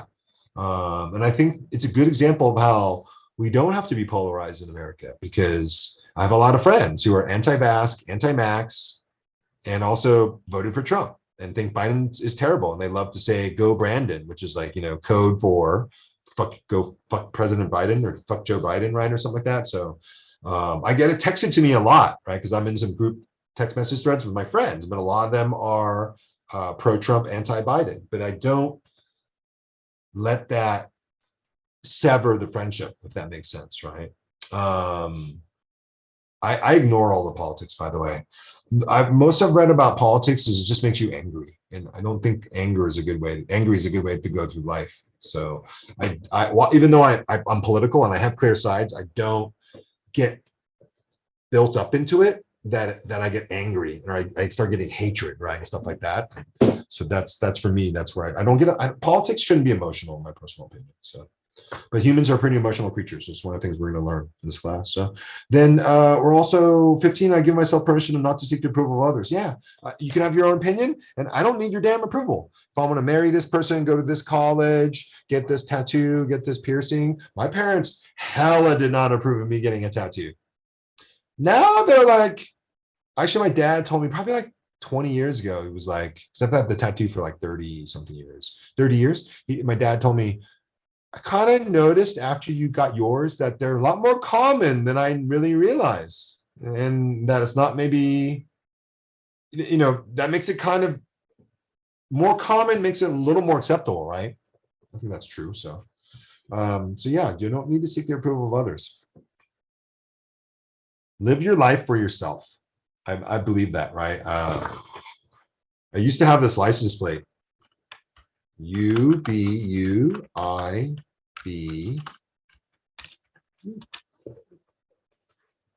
I've always liked that, right? You be you, I be me, right? Just I told you, I don't care how you float your boat. You shouldn't care how I float my boat. As long as our boats start crashing into each other, like I'm cool. I'm cool with how you float your boat, and you should be cool with how I float my boat. I mean, everyone floats their boat a little differently. So number, I lost this. Sorry, train of thought here. 18. What am I need my reading glasses, by the way. I turned 50. My eyesight's going downhill fast. It's kind of depressing. So I give myself permission to like my voice and my body. No, I'm sorry. I actually give myself permission to enjoy my time speaking in public. Yeah, I absolutely do. I love it. I feel like people want to listen to me most of the time, and they're going to gain something from listening to me. And I don't actually, I'm pretty extroverted, but many friends have told me, oh, in a big group, you do not like, there are a lot of people, they have to be the center of attention when they're like in a big social group. I'm not like that. I butt in where I need to. I won't kind of like, if it gets silent, I'll start chiming in, but I'm cool with letting other people do their thing. I don't have to have the focus of attention be on me. It's not that big of a deal anymore. I think because I do this a lot at work too, which is why I don't need to do it when I'm outside of work as much at all. I do believe in the Bible, even though I'm agnostic, but there's one quote in the Bible. Well, actually, I said it wrong. I like some of the Bible verses in the Bible a lot, by the way, even though I'm not a Christian.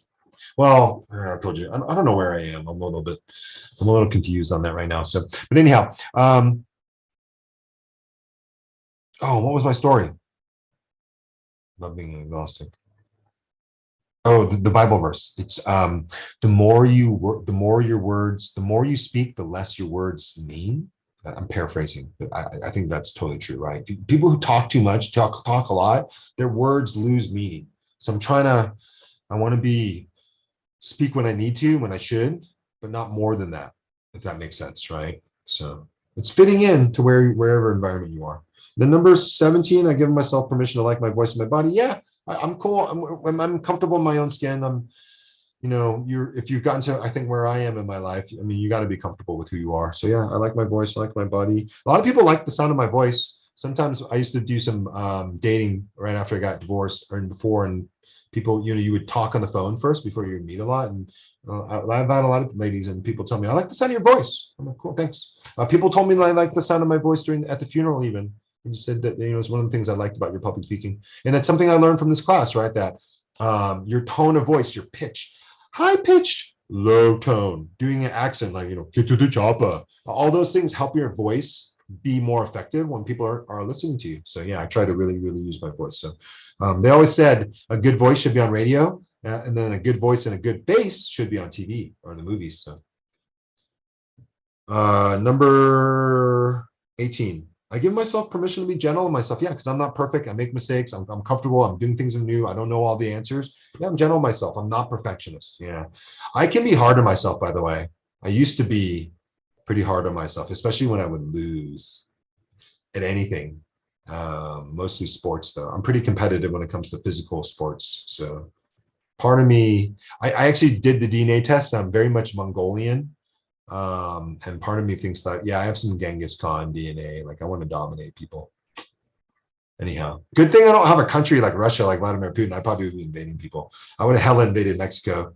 I would have got rid of the cartels that way, though. I'd be the benevolent authoritarian, if you know what that is. So I'd be the dictator, but I'd try and be the nice, loving, take care of everybody dictator, not like the selfish, evil dictator. So. And if I had children who were going to inherit that, I would make sure I would choose the child that was the most least selfish. Hopefully you have some children who are not selfish, by the way. There's a trend. Billionaires, by the way, are no longer leaving their kids money. I don't know if you've read this, because they've done a lot of research and they basically found out is if you give kids, your inheritance that way, they turn into basically losers in life. They basically accomplish nothing. They just spend a lot of money and waste it. And they party a lot and they get drug addicts, or they're addicted on drugs and alcohol, and they die an early death. And so it's just like, yeah, my children are a little bit spoiled, but I definitely believe in that. We just need to they should appreciate and be humble about what they have. And like I was seeing how a lot of kids order new stuff on Alexa on their parents' account and then just ship it to their house and get it, because they realize if you just ask Alexa, like, send me, blah, blah, blah, you can. It's set up a lot of times to do that. And so I was like, whoa, gotta at least ask me for permission and clear it with me first, right? Because I actually check my credit card bills every month too. So number 19, I give myself permission to be myself. Yeah, I like my voice and my body. Before you can love other people, you must first love yourself. And I'm comfortable again in my own skin. And I probably think part of that is self-esteem. You feel you're worthy and you believe in yourself and you have hope for the future no matter what. And also I believe in, to be myself, I believe you gotta have an identity. Like you should, when someone asks you, like, what's your identity? You can answer that question. And I think some people struggle with that. It's like, yeah, who am I? So for me, it's easy, right? I'm the son of like the Lee family. So I think about how I represent my family, just about me, which is why I'm not going to do things in public because I would embarrass myself and my family. I'm also a father too, right? And then I'm also a skier. I don't let my career identify me as much anymore. Like what I do for work. I'm a biker. I'm an outdoors tree hugger. I love the environment. I'm a protector of the environment. I'm active. I'm social. My girlfriend says like I might be the most social cat she's ever met in her life. That might be true. I have a lot of. I memorize people's names. I meet a lot of people, and I keep a lot of relationships going. Especially like I'm a networker too, right? So it's not what you know, it's who you know. And then I would say one other thing would be obviously your career, because that does help identify you to some degree, right? Because a lot of people focus on that. Who are you is like what you do to make money, right? So it's interesting if you have a career and can say, yeah, this is my career and I'm proud of it. So, and then the last one is number 20. I give myself permission to love myself. Yeah, because if you want to have confidence, self-esteem, you need to be comfortable in who you are. And that's part of loving yourself, right? And I also think if you love yourself, that's like your anti-suicide shield. And loving yourself also is good for your mental health. Right? So, all right, so go through the permission list and go through those 20 on your own and ask yourself if you're willing to do all these things. And then I think that's really propels you on this journey to becoming a good public speaker. I have 5 minutes left, so let's just wrap up 2.6. Giving yourself permission to overcome your fear of public speaking. Yeah, that's the next thing we got to do is Let's take this on. I'll type in the chat because I can remember where we left off, where you can overcome your anxiety and nervousness of public speaking. Remember, we already learned that practice makes perfect. So practice your introduction speech, even though it's not quite due before, and practice your introduction speech after you turn it in. One of the things I'll encourage you to do is practice all your speeches, even when the class is over, because you'll have a slideshow, you'll have an outline, you'll have done it a couple times already. So it'll feel comfortable, familiar. Just keep on practicing the speeches that you've built in this class to improve your public speaking, right? So, and then remember, tell stories, tell jokes whenever you're around yourself, other groups of people, at work, in front of an audience. Here are the 3 ways we stress out when speaking. It's physical sensations. We get nervous, we turn red or pale, we want to barf. We have to we walk, we pace, so we're nervous, we move around. So those are pretty common. It's all the symptoms, physical symptoms of anxiety and nervousness and stress. The emotional responses are interesting. Stress, some stress is eustress, right? Eustress means good stress. And this gets you excited and motivated. Other times you're afraid. Other times you're angry or upset. But I'm going to focus on the psychological responses, and that's called F or F. So stress, human brain equals F or F, fight or flight. So when you stress out, for whatever reason, your instinct is to fight or flight. All right, so you have a speech coming up, your introduction speech. You have some assignments coming up. Maybe that causes you some mild stress. Okay, so that causes a fight or flight instinct. What is fight?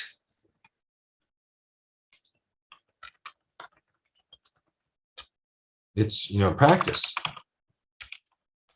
do, resolve. What's flight? Ignore, delay, procrastinate, or just don't do it, right? Just forget it, whatever. Don't do it, right? That's how you see that. Okay. You want to ask this boy or girl out. That's stressful. You feel nervous. Fight or flight instinct. Fight is go ask them out. Or if you're a kid, you hit them on Snapchat. And if it's flight, you don't, and you wish you did, and you don't take that shot, so you miss it, and you miss every shot you never take. And that's understanding stress. You have a bunch of, we all have some physical sensations when we get stressed. I do a lot of deep breathing when I feel stressed. Little yoga, little Yoda too, though. And Jedi Master. And then understanding the emotional responses you have to stress. A lot of them are anger and like moodiness and maybe closure, like getting separate, like wanting to lock away yourself in a little somewhere and hide. And then your psychological responses is your fight or flight instinct. And if you want to understand people, understand stress and fight or flight instinct. You can understand everybody, all their behaviors, all their choices, right? Somebody breaks up with you and they ghost you. I was reading that this is a common way to break up with somebody now, right? In your generation, Gen Z, Gen Y, and I think millennials, maybe if you're a little older, you ghost someone. That means you just disappear from them forever. No more messages, you don't reply, like you just, no more phone, no more text messages or nothing, right? And so it's easy. Why do people ghost people? Because this breaking up causes stress. And that's a flight instinct, right? Fight is you go face to face and you dump somebody. Flight is, to me, you text or you ghost somebody, right? You rather not deal with it. The stress caused the flight instinct. There you go. All right. So I'll start off with 2.7 next Tuesday. Next Tuesday, you'll also have completed many of your assignments because we have a lot due. And that's just going back to the home page. Sorry, let me get out of there. I'll wrap up again and I want to stress this is really, really important, about just understanding people and communication and yourself. But just remember, when you stress out, your psychological response, your brain always does this. It's human evolution. When you feel stress, you get fight or flight reaction. So think about who you want to be in life, a fighter or a runner, right? Someone who flees all the time. Now, if you're going to be a fighter, you got to pick your battles. Can't fight every battle, right? Pick your battles where you want to fight, and understand that, you don't want to be like a walking carpet or just getting walked all over all the time, right? When you feel stress, human beings get the fight or flight instinct, and that guides your decisions and behaviors. So if you understand that about yourself, you can really, really, I think, change that behavior or be control that behavior better. And then also understand other people's reactions, right? When they just disappear on you, or why they're like kind of shutting down and not answering text messages because they feel a lot of stress, and their fight or flight instinct was maybe just flight, where they literally just go into a little hole and hide, right? And that's why all of a sudden they're not, even though with the phone, they're not communicating with their outside world. And isolation is really bad for your mental health and other stuff. So understand that, right? When you feel stress, you have a fight or flight instinct. So once you understand that, because you don't really have a lot of other options besides that. You think you do, but you don't, right? You tend to basically do a fight or flight thing. So understand look at decisions and behaviors you're doing and other people, and see if you can understand them better, and then hopefully make better decisions. That like flight isn't a good thing all the time. It is when you're being chased by a predator, but in a few other situations. But other than that, I think life is about really, really fighting. So until the day you die. 2.7 is, why are you so nervous? Well, there's only me and lots of them is me speaking and lots of them listening. So, it's in your mind that can be psychologically kind of freaking out, but it doesn't really matter, because what's your job as a public speaker, whether there's one person listening or 5,000, it's to say the words you need to say, right? Whether there's one person or 5,000. Right? It's think about that. Your job is one thing, only thing, right? Is to say the words you need to say and how you want to say them. It's kind of like when you're driving a car. When you're driving a car, what should you be doing?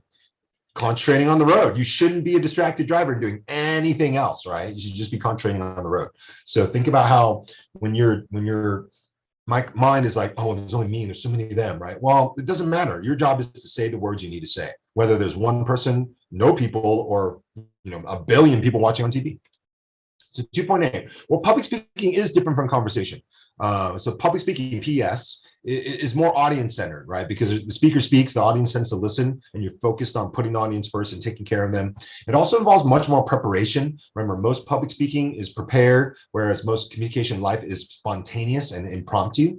And also there's a lot more research involved in public speaking, and it's also a platform for your public expression. We talked about that earlier. Post your speeches so your classmates and everybody can watch them, because that's what makes it public expression. This class isn't private speaking. So if you're going to do private speaking, you're not going to like the grades you get, because those assignments, right, aren't fulfilling the requirements of public speaking. So 2.9, let's talk about some encouraging words about stage fright.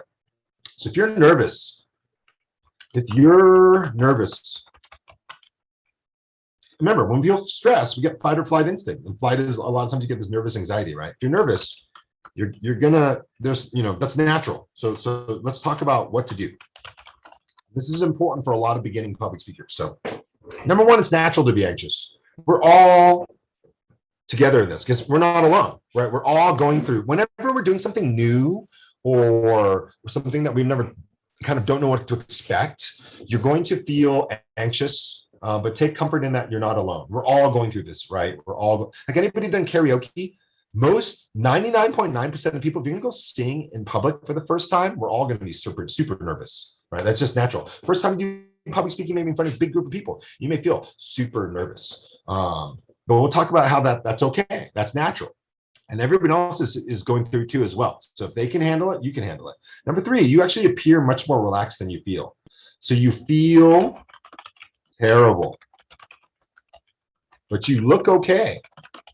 So if you tell everybody you feel terrible, then they know. But a lot of times you actually look okay, even though inside you feel very, very nervous. It's just important to remember that. It's like, I've seen a lot of wedding brides, and they're like, oh, I feel terrible, I'm ugly. And I'm like, you look beautiful, right? It's just like they're all stressed out about their wedding, and they're like not feeling good about themselves. But I'm like, dude, you look great. So you appear much more relaxed than you feel. Number four is, have something important to say. Importance is greater than nerves. So if you really, really have something important to say, like, I love you to your, or, will you marry me? Or it could be something like just a topic you're super passionate about, willing to like fight and die for, maybe. I know I was reading some articles about Americans who are going to Ukraine to go fight Russians and help the Ukrainians, because they're like, this is wrong, what's going on? And most of them are ex-military guys.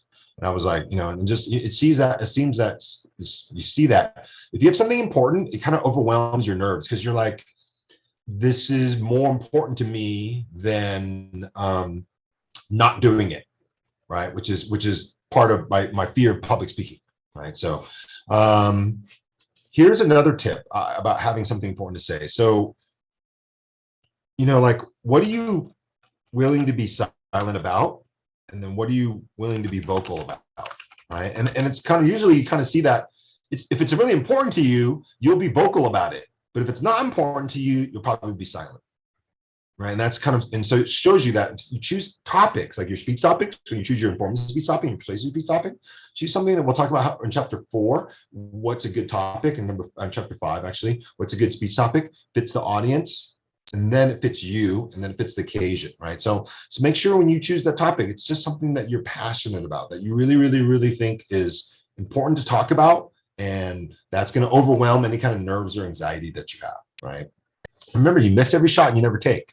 So if your nerves and anxiety and your flight instinct is always taking over, you never say anything. Think about how you're going to get anywhere in life. How you're going to marry the person you want to marry. How you're going to get the job that you want if you're not willing to talk about something because your nerves and anxieties are overwhelming you. And by the way, and that's not a bad thing. I mean, I meet a lot of people. They're pretty introverted. They're pretty shy. But what I'm trying to tell you, remember, in this class is this is a skill. So if you actually work on it, you get better. If you don't want to work on it, you're not going to get better. Concentrate on what is said. That's the next tip. So focus. It's like the driving distracted driver analogy I made earlier. And you should be focused on the road 100% all the time. And just like a good non-distracted driver, you're a non-distracted public speaker, and you're concentrating on what you need to say, right? That's where your 100% of your focus is. What you need to say. It might be like, oh, I need to borrow some money, because it's hard to ask people to borrow money, right? So it's a little humiliating, and it's really trying to put, you're asking for help, and your kind of fear getting rejected, right? Or it could be, but what I always tell people is just focus on what you need to say, and then like if you need to write it down too, right? So some people, if you're very nervous and your impromptu conversation skills aren't good, sometimes it helps to write the things down. So you literally kind of just say what you've memorized and learned, so you don't butcher it or screw it up, right? So there's some great movie examples of that, where you see people they're nervous and the words come out wrong, and then you're like, oh my gosh, what did I just do? So contrary to what is said, this is, a lot of Americans, we're pretty distracted. We don't have good attention spans. So think about if you can learn, the ability to focus, which is, a lot of times it's contrary on whatever's going on. When you go to graduate school, all the students pretty much, if the professor's doing a good job, they all pay attention. And it's amazing, because in community college, I see a lot of students, they can't pay attention to save their life, right? And you just, I'm telling you, right? People who can focus, people who can concentrate, they do really good things in life. So think about how that's a skill I should work on if I have that, because there are things you can do if you're ADHD or ADD, right? Or attention deficit disorder. And these are things that you should find out, because you might not be full on the spectrum of that, but you might be a little bit though, right? And Americans generally, we have terrible attention spans. So practice your speech. PMP, practice makes perfect. The more you practice, the more comfortable, confident, prepared you feel, and that makes your nervousness go away. So, and you control that, right? You can control how much you want to practice your speech. That means you actually need to finish the speech and then be able to practice the final version. And I'm going to encourage you to practice your speeches after the class is over.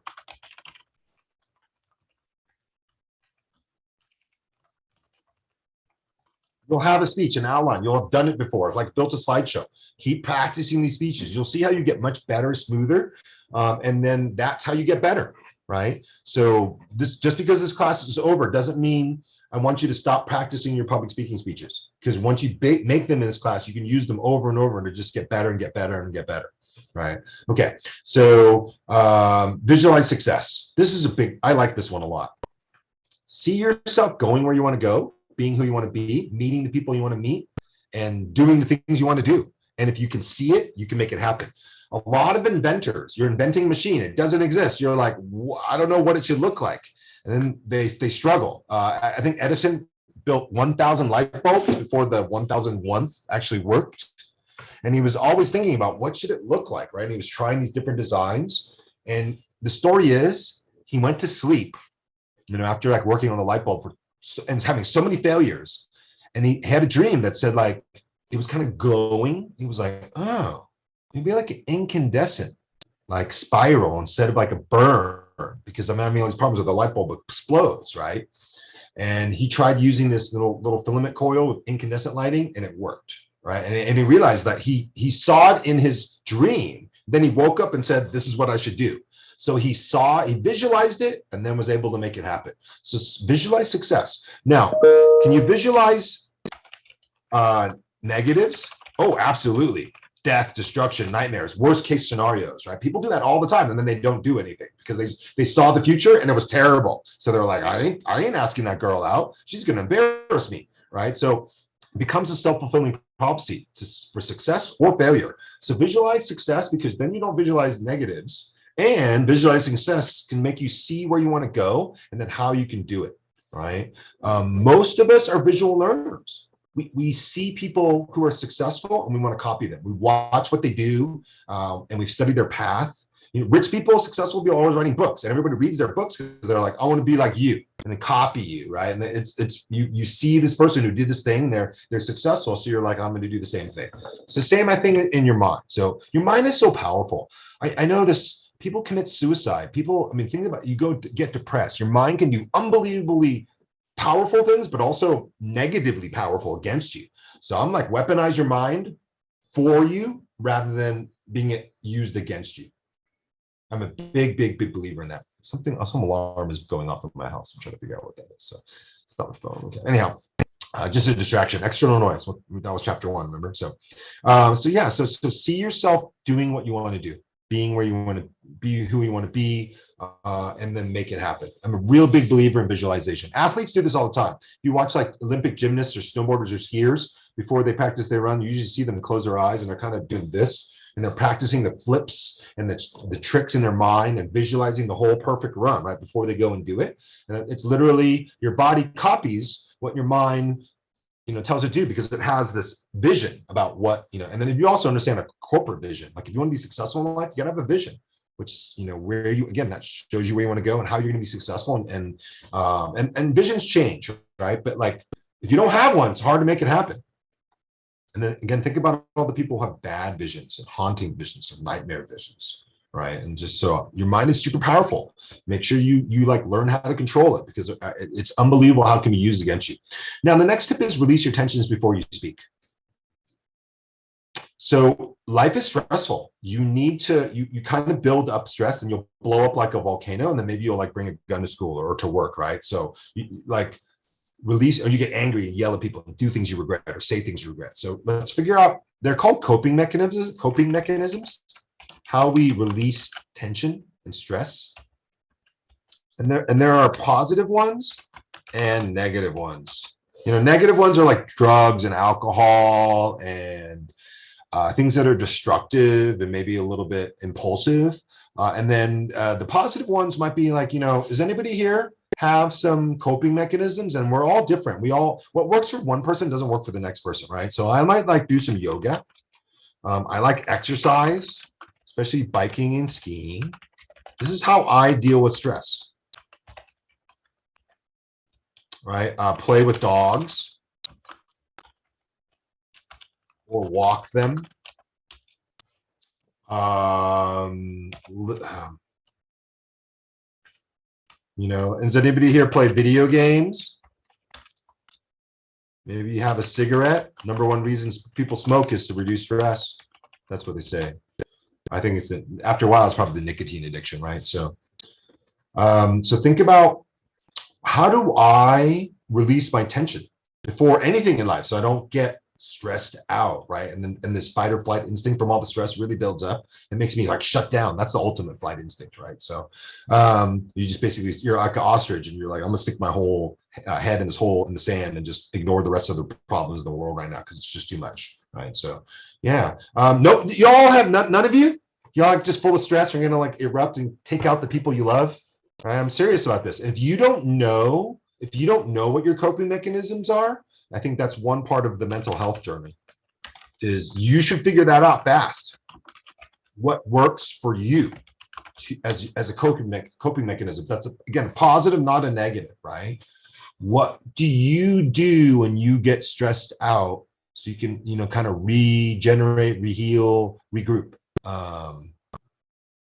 So coping mechanisms, right? Learn how to release your tensions before you speak or before. I do a lot of stretching, which is kind of what I did the yoga, right? So let's say before the class, I'd be stretching arms, my neck, hips, right? Just jaws, because I'm going to talk a lot. Got to stretch out, got to get your mouth, jaw muscles in your face all ready for public speaking, right? So that's a great way. I literally release tension. Okay. Experience reduces anxiety. The more experienced you are, the less nervous you are with anything. Shooting a gun, kissing a boy or a girl, driving a car, right? Doing like going skydiving. And so the more you speak, the more you practice, the better you get at handling anxiety, or it literally just goes away. I remember the first time I did public speaking in middle school, I would get really sweaty palms. It was kind of scary. Like I'd have to shake people's hands and my hands are soaking wet, right? And then I remember like 2 weeks into public speaking, it stopped and never's come back ever again. I was like, oh, and it's an example of just, right, the experience is good. You accumulate these experience points, you level up, and the nerves and anxiety go away forever. So, all right, then the audience is on your side. In this class, we support each other. In the real world, people are often against you. So take advantage of this classroom environment, post your speeches publicly for your classmates, and realize that all of us are going to watch the speeches and be supportive. We're not going to be judgmental. We're not going to try and humiliate you, which all those things happen if you do public speaking in the real world, right? So this is an artificial lab where we've created a support group for public speaking. Take advantage of it, right? Because we're on your side. I'm on your side. It's really hard to do public speaking in the real world because people do judge. They heckle you. They swear at you. Like they don't like your politics, your religion, with the issue you're talking about. People get very mad nowadays, and it's pretty disrespectful what some people will do. So 2.10, we'll never get rid of these butterflies. No, but I get them to fly in formation now, right? So it's not that you ever get rid of your anxiety. It's always there, your nervousness. I kind of use it. Like, a lot of people say I'm a pretty energetic public speaker, and I think that's one reason is I take my nervousness and which, because that's it's a form of energy, and I channel it into my delivery, into my personality, right? Like I use it. Instead of being something that's used against me, I try and use it for me, right? And that's one thing once I've kind of figured that out, it's pretty cool how I kind of shift that into something as a positive, which really, really helps my public speaking. So you'll never get rid of them, but you can control them. You learn how to deal with them, right? So 2.11 is adventure and growth, not safety. So yeah, in life and in public speaking, let's grow. Let's be adventuresome. Let's take risks, not always choose the safe thing, right? Does anybody know somebody goes to a restaurant, they always order the same dish? I know it's good, but you order it all the time. Why not try something different? This restaurant has lots of good food, right? But they're like, no, I like this, right? And that's no adventure, no growth, all safe. Right? And that's not how you want to go through life. Think about how you miss every shot you never take. So take lots of shots, even humiliating shots where you slip on your butt and fall and miss the ball, right? Completely. That's okay. You took a shot. Risk versus reward. Without risk, there is no reward. So understand that. So you're always being safe. You're not going to get what you want to get in life because without risk, there is no reward. And try something new. Try different food. We live in the Bay Area, lots of places to try different food. Friends, try meeting someone older, younger, different sexual orientation, different religion, different politics from you, right? Try, like, because we kind of notice like who we gravitate towards. And you might say, yeah, I don't know if I really like kind of, like feel like I jive with you, but it's something new. So I'll try it though. Try a different brand of music. Or different band or different channel or radio station. And then try a different show, something that when I watch shows with my lady, we have a little bit different tastes in what's like entertainment. So you try something new because she wants to watch this, and sometimes it's really good. Sometimes I'm like, right? I was watching a show recently with her called Schitt's Creek. I think it's a comedy. And I think I spelled it right, something like that, or Shit Creek or something. But you'll get it if you ever watch the show. And it was like, that was for me, that was new. I thought sometimes it's really funny. Some of the characters are really like some of it's I'm kind of like, this is kind of dumb. But anyhow, humor kind of touches everybody differently though. So all right. So that wraps up chapter 2. from 2.11. So let's go to 2.12. This is success in the last part, success in a hybrid or online public speaking course, which is what we're doing. So here's some really, really good tips about how to be successful in an online public speaking course. So number one, you got to be prepared and get ready, and you should never be surprised, which is why you should always know your due dates, right? And I told you, time manager uses Google Calendar. Just use your Google, that's my phone, use your Google Calendar or calendar and put in all your assignments for every class. So they're just all there, and then you get warnings, and you can look at it so you know what's coming up. So as a student, you should never be surprised in terms of your assignments and due dates, right? And I that occasion I've happened to me when you show up, you're like, what's everybody turning in? You're like, oh shit. You're like, I totally forgot, right? But if you're prepared and you're ready, that doesn't happen to you, right? And this is really, especially true in an online public speaking course, because the research says online education is about initiative. Students who are good at getting stuff done by themselves, they're very successful in online school. And students who are really, really bad time managers and really, really get distracted by whatever they're doing, other priorities in life, they tend to do terribly, right? Because you need to have initiative. You need to want to do all the work and be on top of everything, be aware of everything. And it's pretty much up to you, not really the professor or your classmates or your friends, right? Because you're meeting, just do the online nature of it. Make a personal commitment to succeed, especially in this class, right? Like, I want to improve my public speaking. Make that commitment and tell everybody. New Year's resolutions last like a week in America, and then most people fail them. So if you want to make your resolutions or your commitments stronger, you need to tell everybody, because there's research that says when you tell everybody, I want to do this, that you kind of feel like you're lying to them if you don't do it. Whereas if you don't tell anybody and then you don't do it, you're like, you only lied to yourself. And most of us, we can handle that really easily, right? We just move on from that. So think about it. If you want to make a personal commitment towards anything, you make it public, which is why when you get married, you do the wedding vows in public. It's never in private, right? There needs to be a witness, the person who's running the priest or I'm sorry, I forget what the right word is. The person who gets you married, the person who is the marriage license giver, and some other things that you have to do, right? So number three, manage your time effectively. Yeah, so time managers succeed. Time managers or people who are ill time managers, they do pretty terrible at life. Especially in America. There are places in the world where time isn't as important as it is here, but here we say time is money.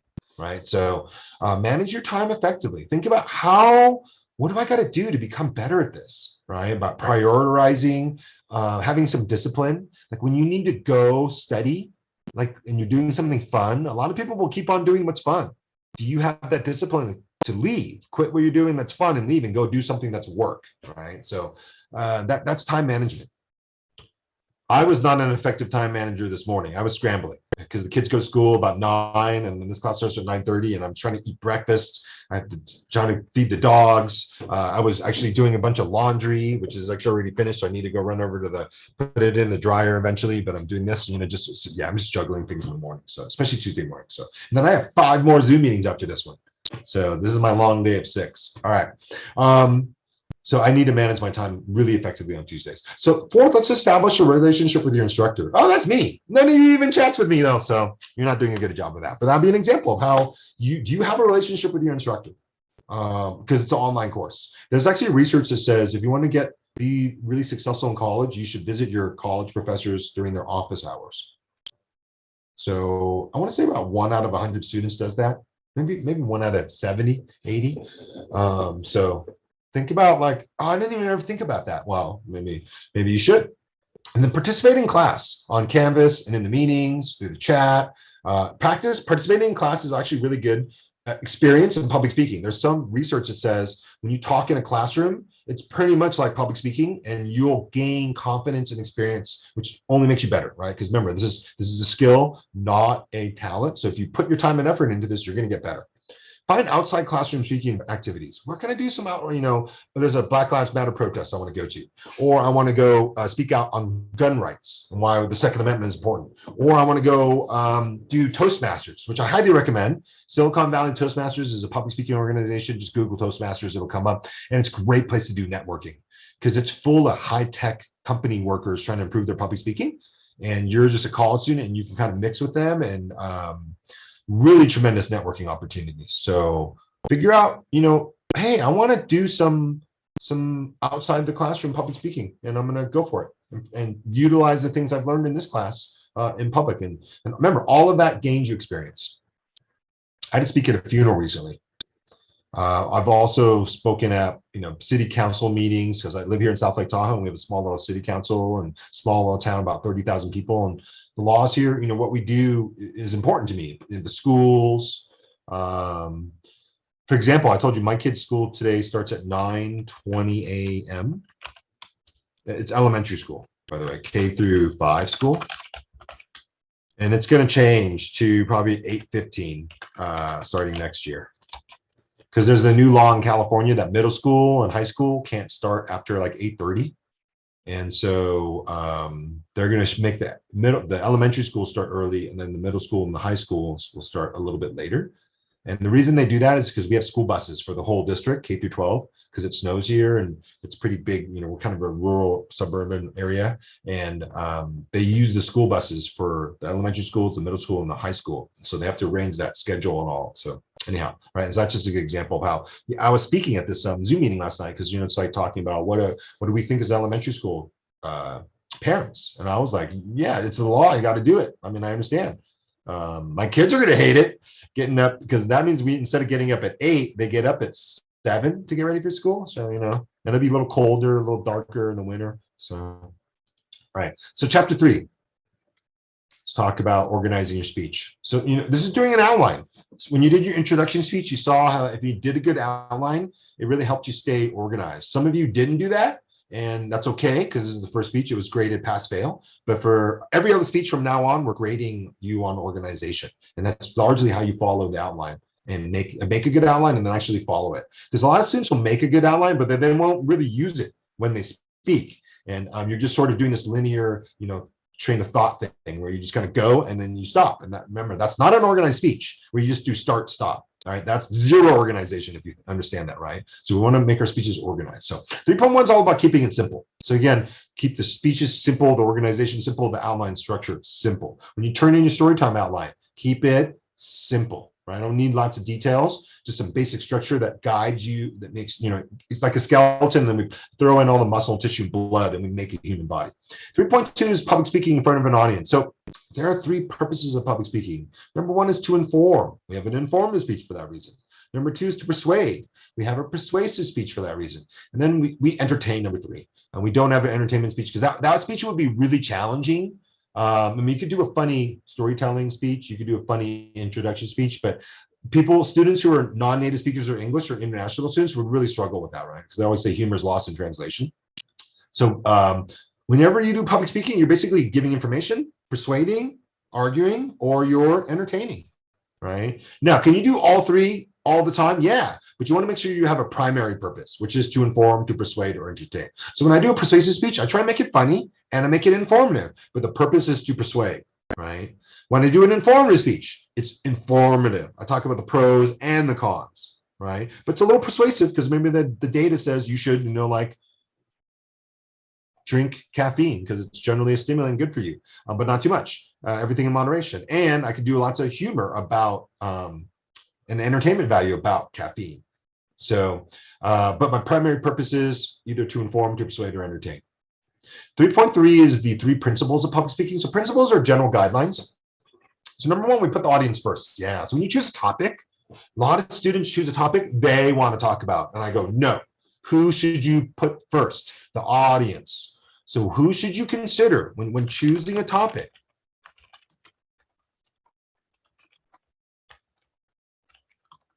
Consider the audience first. Does the audience want to learn about this? Are they open-minded to having this discussion? Right? Is this interesting to the audience? Because I can do a speech about anime, which is a very popular topic among my college students, but I don't watch anime. I don't know that much about it. So a lot of times when they talk about it, it's just like, I didn't understand much about that at all. And they don't get a good grade because you didn't really connect with your audience. You connected with yourself. But then what is public speaking? It's an audience. So if you just want to speak to yourself, go for it. But if you're speaking to an audience, you always put them first, right? Mi casa, su casa. It's like the audience comes in your home. You're the public speaker. You're taking care of them. You want to feed them, be hospitable, be a great host, and then they leave you a great review. So put the audience first. Understand that. If you're nervous, who are you putting first? You. If you're putting the audience first, the nerves go away, right? Because you're not focused on you and how you feel and what you're going to do. You're focused on taking care of your audience, right? Introverts love that. Introverts are really good at hosting parties because they kind of know what they need to do at the social event rather than mingle, and it's up to them to go and talk to other people. Extroverts can do that really easy. Introverts struggle with that, right? But the introvert's job is to feed, clean, keep napkins and cups and the alcohol flowing, right? It gives them a role which helps them do what they need to do at the social event, right? So it's a great example of that. So put the audience first. Number two, deep speaks to deep. So let's get deep into our topics, not shallow. And that means we avoid the trivial. Things are really not that important. And we get emotional. Emotions are deep. It's why humans connect, right? Everybody's dying in Ukraine. It is a war. Soldiers are dying. Civilians are dying, right? What's the emotional aspect of if you've been following the war in Ukraine, right? There's a lot of sadness and death and destruction. Does anybody want to give me an example of what causes hits you emotionally about the war in Ukraine? And I've noticed this a couple times.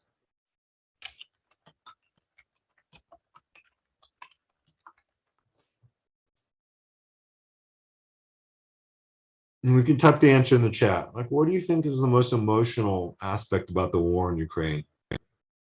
I think it's true of any war, though. There was a famous Vietnam War photo of a 6-year-old Vietnamese girl. She's naked. She got her clothes burned off in a napalm bombing incident. Yeah, there you go, Cassandra. Right? It's when babies or children die, right? You kind of just go like, it's different from when you see adult male soldiers dying. That's sad too, right? Especially maybe you knew them, but yeah, right. And you saw the Russians hit the maternity ward at a hospital with a bomb a couple times, and it's like that's when you go like, that's messed up. Why are you killing babies? Baby mamas. There's nothing. That's just right. War is ugly. So thanks, Cassandra. Exactly what I'm talking about, right? That's you say let's get emotional about the story that I'm telling or the informative speech that I'm telling. Because my informative speech is about human trafficking, right? There's a lot of crazy, sad, emotional stories related to that. Or it could be about innocent people on death row, right? That's an emotional thing. You see an innocent person being unjustly put on jail for 15, 20, 30 years, and then, thinking they were going to get the death penalty. Mostly minorities and poor. That's what you see most commonly with that death penalty. People who are actually turned out to be innocent is they were minorities, black or brown, and often they were just indigent, right? That means low income, so they couldn't hire a good attorney because a good attorney matters a lot in the law. It matters a lot. The skill of your attorney matters a lot. So public defenders, they're honorable, but they're not always the most skilled lawyers, although it's a great way to gain a lot of experience in the beginning because there's so many, there's nonstop criminals going through the criminal justice process. So, all right, share personal stories. So think about in my speech topic, I want to share some brief personal stories, right? Like during my lecture, I will do that constantly. I will be totally sharing lots of personal stories about, it could be just, I saw the last class, a coyote. Oh, actually, on the drive back to Tahoe on Sunday, I'm pretty sure it was nighttime, dark. I'm pretty sure I almost hit a wolf. It was big ass, it wasn't a coyote. Coyotes are kind of smaller. And it wasn't a bear, and it was very white in my headlight. It was very white, like a ghost, and I'm pretty sure it was a wolf. And I couldn't believe we didn't hit it because I literally saw it in the headlight, and I think it finally realized I was there and literally stopped. And as I was listening, I figured we'd hear boom. And my kids were like, "What happened?" And I was like, "Oh, I think there was a wolf on the road there," because they're both on their tablets, zoning out. So okay, so and then share feelings. This makes me scared. This makes me worry. This makes me happy. This makes me excited, right? Maybe you're doing an informative speech about why you should play the lottery, okay? And you got to be in it to win it. Did you know that the lottery is kind of a tax on the poor, though? And here's the thing: I sometimes buy lottery tickets. I buy lottery, not tickets, the numbers. Why? Because I'm not going to win. I will probably date a supermodel before I win the lottery. I will probably be hit by lightning twice on the same day than win the lottery. But why do I buy lottery tickets? For me, it's the dream. For like 24 hours to 72 hours before they actually draw the numbers up, I get to dream about what I would do if I got to win. And that's pretty much why I buy them. It's just kind of it's a little bit of a way to deal with stress, right? Coping mechanism. I'm like, it gives you a little bit of hope. You're just like, So there was one year though, I spent like a couple $1,000s on lottery tickets, and I was kind of like, I just wasted $1,000 though, or like $2,000, because I didn't win jack shit. And then I found out your damn numbers expire. Like if you don't cash your winning tickets in, not like if you win the super lottery, but like just like $100 or $20, they after like 3 months or 4 months. So I was like, because they were piling up in my desk drawer, and I found out one day. I went to go check them all, and they're like, they're all. I was like, what do you mean they're expired? And the guy was like, oh, you didn't know. I was like, oh, what? That's a scam. I think I don't think they should. They should give you like a year or something like that. So anyhow, most 70% of lottery winners are bankrupt after 5 years or something like that. It's a pretty shocking statistic, but it kind of shows you that giving someone money doesn't necessarily work. You need to teach them about money in order for them to be like financially successful. So, okay. And then number 3, let's leave your audience wanting more. What do we all want to do at the end of a great movie? We want to see the sequel, or we want to know what, what's after, after the show ends on Netflix or Amazon or HBO or there's so many of them now, right? Hulu, Paramount, Peacock, that you want to see what happens next, right? So yeah, so what's a good speech do? Leaves the audience wanting more, right? Like, I remember the first time I learned about porn. One of my friends brought a Playboy over from his dad's. He stole it from his dad. And I had no idea what it was, like zero, naive, innocent kid. And then like he opened it up, and I was like, what? And then he was like, there's more. I was like, what?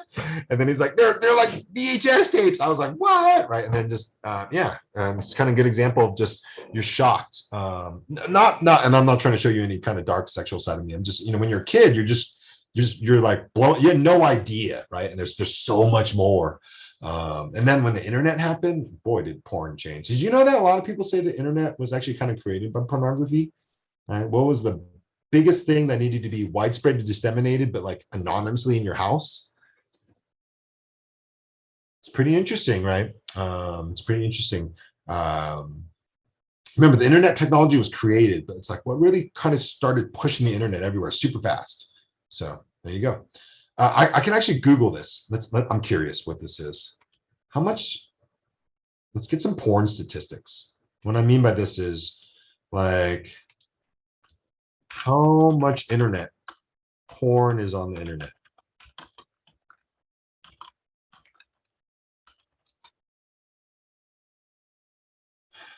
%. So, and this is 2013 from BBC.com. 37% of the internet is made up of pornographic material. So that's a long time ago. From Statista.com, it's 4% of websites are estimated to be porn, but web and mobile searches clock in at about 13 to 20%. So yeah, pretty much that seems pretty, wow. I'm actually, yeah, seems pretty true. Pretty funny, huh? That that's a lot of the internet. That's pretty funny. Okay. Well, I don't know if it's funny. I find it kind of funny. Like I said, humor is kind of relative, right? It's subjective. So, all right. So talk about 3.4, 4 speaking methods. So we have the manuscript. That's where we write the entire speech. So we do not do this one. No manuscript speaking. No manuscripts. That's why when people turn in an outline and it's just like the letter they're going to read during their speech, I'm like, why did you write a manuscript? 0. That's not an outline, right? So hopefully you all catch that. So no manuscripts. No memorization. What do you got to write first in order to memorize your speech? A manuscript. So we don't do manuscript speaking. We don't do memorization. Guess what I had to do for all my public speaking in middle school and high school? We memorized things. No, actually, that's not all of it. All the speeches, we wrote them and then memorized them. It means you practice like a billion times. The research, rote memorization is no really good way to go through life for anything, really. So Um, there you go. So what do we do third? Impromptu. Impromptu means spontaneous. Yes, we do this. We have an impromptu speech after story time. So third speech we'll do this quarter or this semester. And again, it means spontaneous, and impromptu speaking is 99.9% of all communication, right? What most of what we do in life is we make it up as it happens. So most of the examples that I create out of here are all impromptu. I just draw my memory. And sometimes if it's a really good one, I'll write it in the lecture notes, but for the most part, you see that I just go with what kind of is there. And across the last 16 years, the examples are constantly different. And that's because they're always impromptu, they're spontaneous. I don't prepare them. Now, the fourth speaking method that we're going to learn, which we do impromptu speaking, and then we definitely do extemporaneous speaking, but we don't do manuscript and memorization. What does extemporaneous mean? It means practice and preparation, but no memorization. So we have time to prepare and practice and do research, but we don't memorize it, right? Because again, we have an outline and we just kind of fill in the blanks, but we let the structure keep us organized. So which assigned speeches are extemporaneous? Which speeches in this class are extemporaneous? And that you should be able to answer that, because you're going to probably need to know that on the quiz or final exam. So I'm telling you right now, like, look at the 5 speeches that we do in this class. Can you identify which ones are extemporaneous or not? And that means you understand it. If you can't answer that question, then you need to figure that out, right? Extemporaneous speaking means practice and preparation, but no memorization. So it is not impromptu speaking. Those are contradictory, or what we call mutually exclusive. Impromptu and extemporaneous cannot be together, right? Because they're mutually exclusive. They're almost opposites. They're oppositional. All right, so now when you have an extemporaneous speech, you should make a slideshow with facts, visual aids, and style, like the color and the background, right? Examples have been provided. Lots of different slideshows in the video speeches and just linked slideshows from Google on the different speech topics. And then practice delivering the speech with the slideshow at least 5 times. So you get synchronized, you can make some edits, figure out where the tongue twisters are, any typos, misspelling errors. Does anybody know the reason Steph Curry's with Under Armour, not Nike? You're a Warriors fan. I'm a big Steph Curry fan, number 30. He's signed with Under Armour for his shoes. And the story is that Nike was giving him a PowerPoint presentation. And first of all, they misspelled his name. And they kept calling him Steve. But his full name is Stephen, right? And then they misspelled it on the PowerPoint. So just a good example, they had practiced it, they would have caught that. Somebody would have said, dude, what are you doing? That's not his name, right? And that actually is the reason they said Nike he was like, you guys are idiots. I'm out. No Nike. Sign with Under Armour. So your speech organization, 3.5. Let's look at Canvas files for all the sample outlines, or there's Google Doc outlines linked under the specific threads for the informative speech, the persuasive speech. And so 5 speeches, 5 sample outlines this quarter. Use all 5 of them for us. Occasionally I see students who don't do that. They're just kind of winging it. So the introduction, let's talk about the introduction and the outline. We want to make sure it's about 10% of your speaking time. 10% of your speaking time. And then you should state your name, your thesis, and preview your 3 main points, right? And then have some kind of attention getter. Could be, you could ask a question, rhetorical or survey. Rhetorical means no answer. It's argumentative. Survey questions saying, how many of us like In-N-Out hamburger? Share an anecdote. That's a personal story, something that you actually happened to you, right? So I could share an anecdote. So I actually got into my SUV about it was in the fall, probably October. And my kids and I were getting in the car, and they went out the door first, and then I went in the car, and I saw somebody there's a 3rd row seat, but the kids' booster seats are in the middle row. And I saw this, I thought it was a person in the rear view mirror, right? Like eating something. And I asked my daughter, why are you in the back row? And there was no answer. So I turned around and actually looked, and there was a bear. It was a bear sitting in my SUV. It opened the door, and he was eating a Clif Bar, just sitting there going, staring at me. And I was like, oh. So I got out of the truck, the SUV, and opened the back door, and he just jumped out, looked at me. I just looked at him, and then he sat there and finished his Clif Bar and then walked off. I was like, yeah, you didn't care, but you weren't scared of me at all. I thought about maybe I should yell at him or something, or I could have sicked the dogs on him too. They were in the house. but because it's not good that the bear goes in your car, and they're really, really good. By the way, there are many, many videos of bears opening car doors. They're very finessey. They have the little fingers and they can open the door handle, pull on it, it opens, then go in. So what happens sometimes is the door closes behind them for some reason, the wing closes, and they get trapped inside, and then they destroy your car. They shred it. Like my truck has like these Wolverine claws, like in the plastic hard case and upholstery in the corner there. And every time my friends get in it, they're like, "What's with the Wolverine marks?" And I'm like, "It was a bear. He was trapped in my truck, and he shredded the door trying to get out. He understood the door handle was there, but he couldn't open it, and he tore off the whole like the whole door covering to get that right. So it's just you can see all the wiring to the buttons and yeah. So I saw him and gotten that replaced. I gotta go. I don't know. Eventually, I'll go do that. So, all right. The startling statements and statistics. Did you know that 2% of the gay population in the world is gay? I don't know if you knew that, but that's the average number. So everywhere you go on Earth, out of 100 humans, on average, 98 are heterosexual, 2 are LGBTQ. Right, and that might be a startling statistic. Startling statement is just something revealing something that people are going to be shocked by. So using jokes, humor is great, and you can Google and use the internet for jokes on every subject matter. So what do you call two buddies on a boat?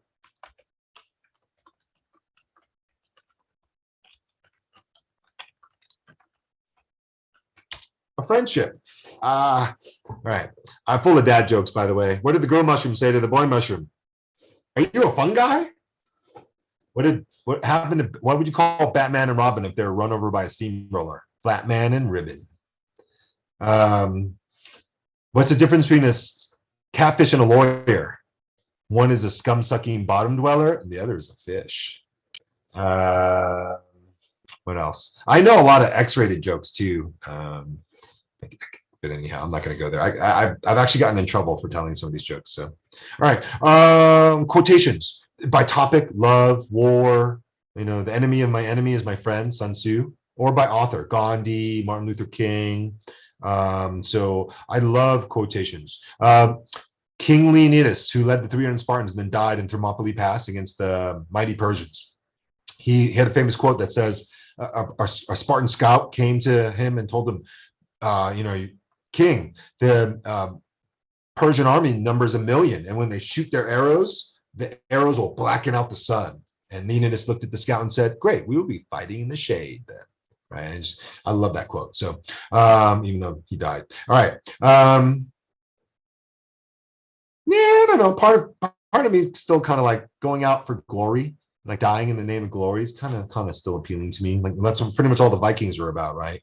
So that whole cultures, and think about how everything we know about the Vikings still, it's because they were people who were violent as hell, and based on their culture was one of glory, that you were kill and be killed to get into Valhalla. So and I love quotations is a great way to, if you do not have an attention getter, just get a quote. It's easiest, fast, quick, simple. And I believe in quotes. When the going gets tough, the tough get going. What doesn't kill you only makes you stronger.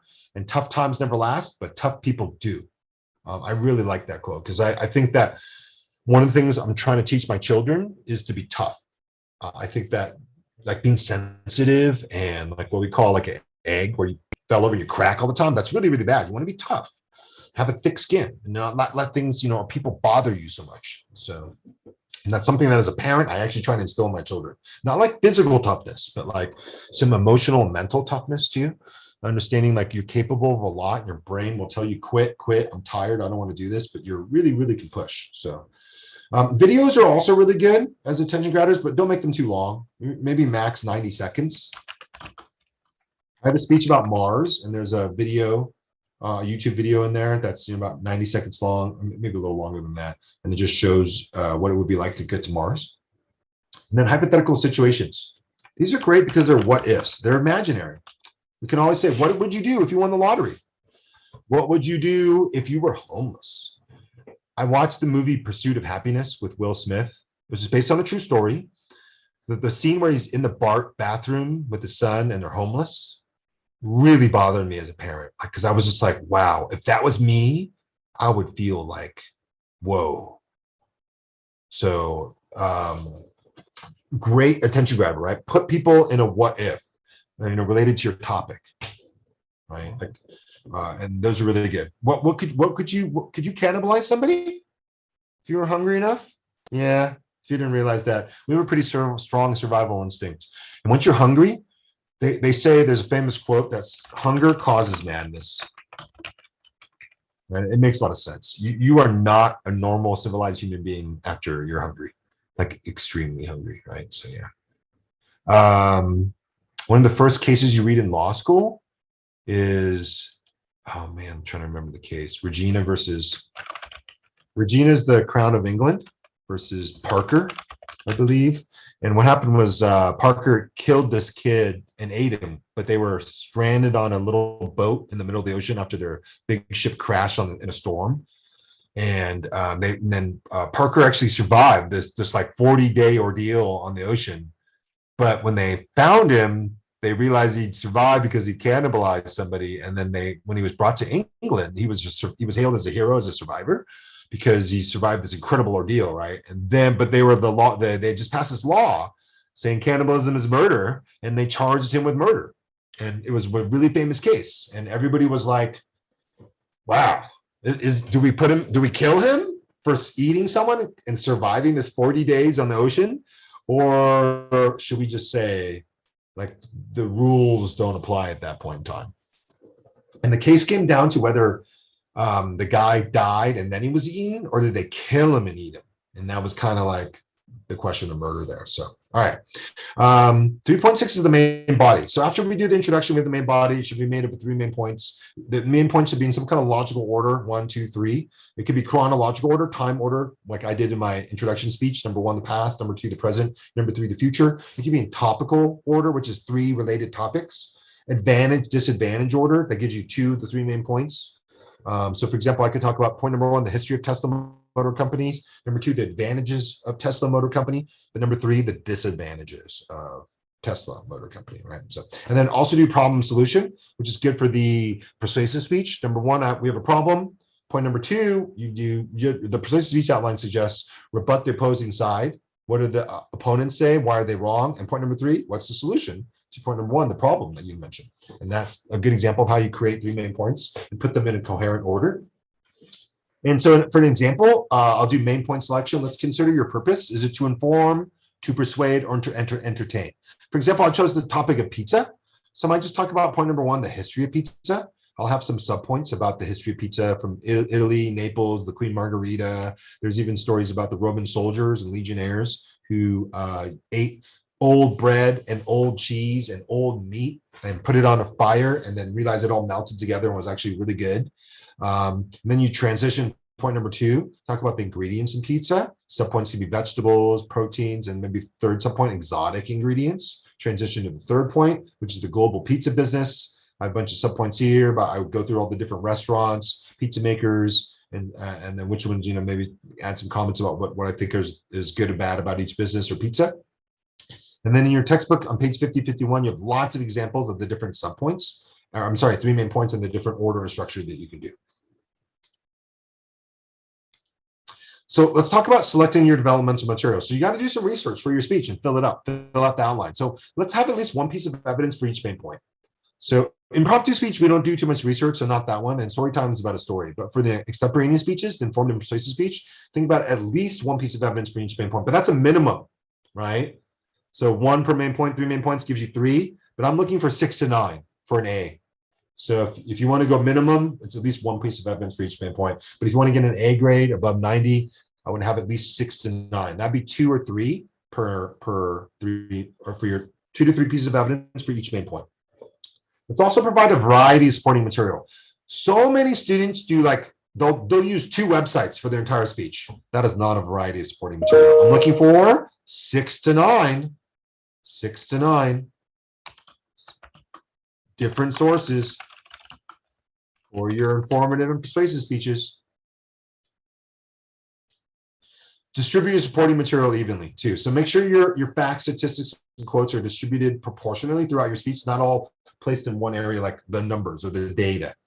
Adapt your material to your particular audience. So you know who your audience is in this class. They're college students at EVC.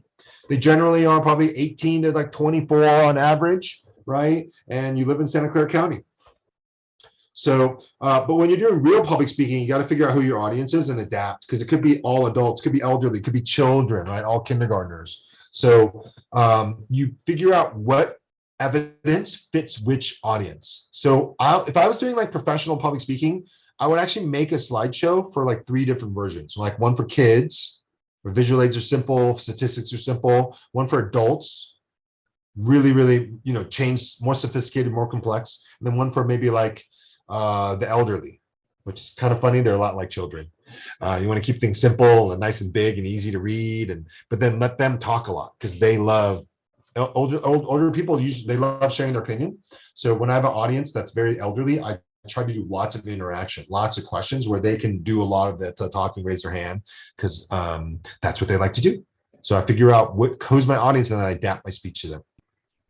Let's talk about transitions within the speech. So there are 4 of them. You go from the introduction to the first main point to the second main point to the third main point back to the conclusion. So there are 4 transitions in the outline format that we're using. So we also have the numbered transition. So that's just you refer to main point number 1. So that leads to point number 1.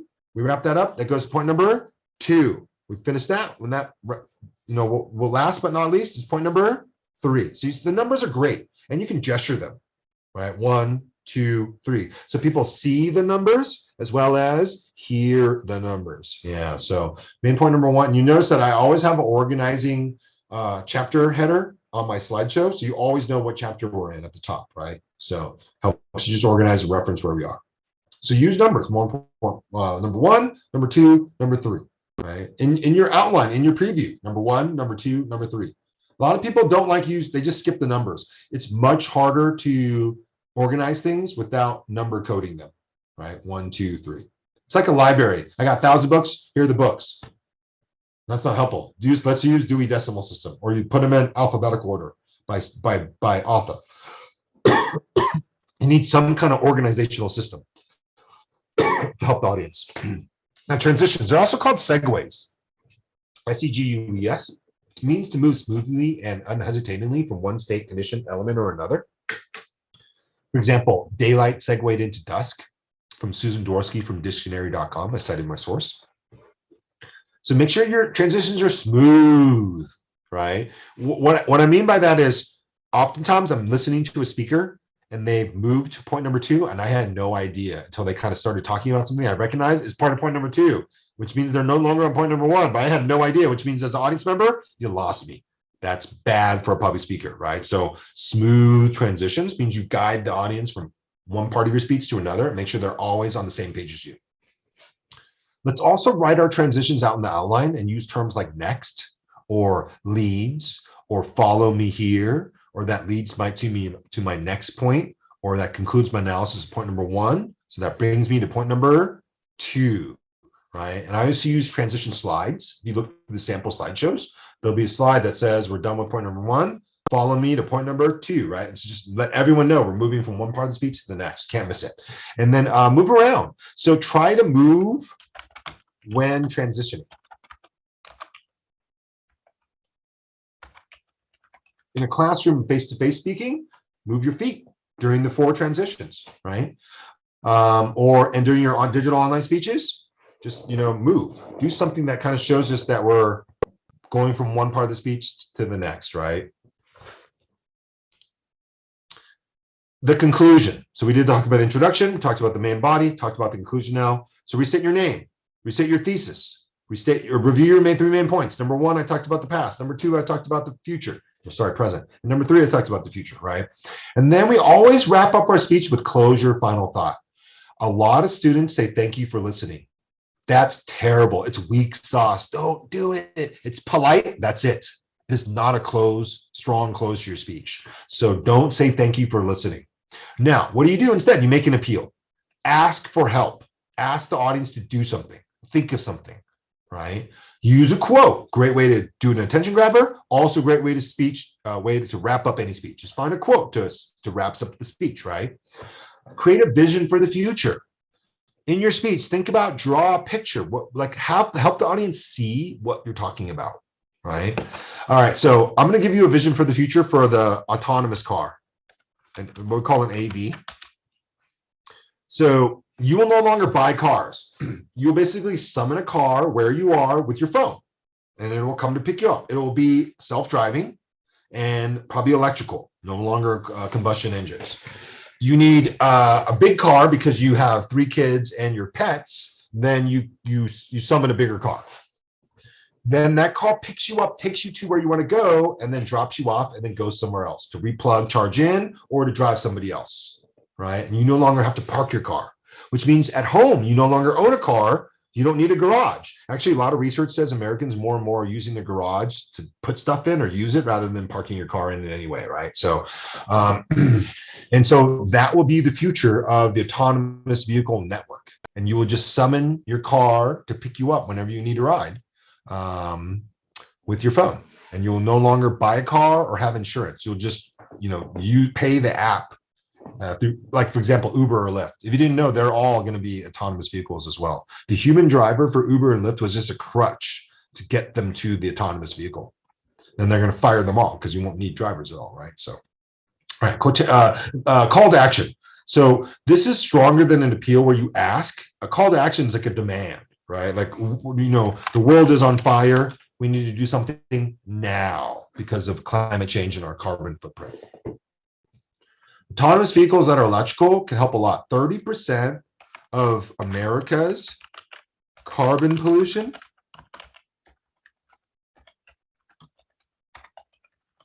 is from transportation, driving us around.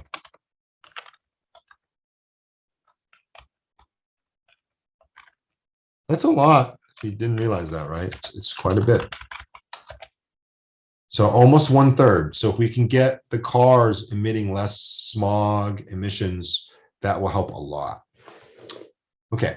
Let's return to our attention grabber. So we come full circle. Come back to your original attention getter, your question, your story, your quote, your video, your rhetorical question, startling statement or statistic. All right. And then connect that. And then that will come full circle. And that all is a great way to provide closure. So this is my default closing. So always come back to my attention getter.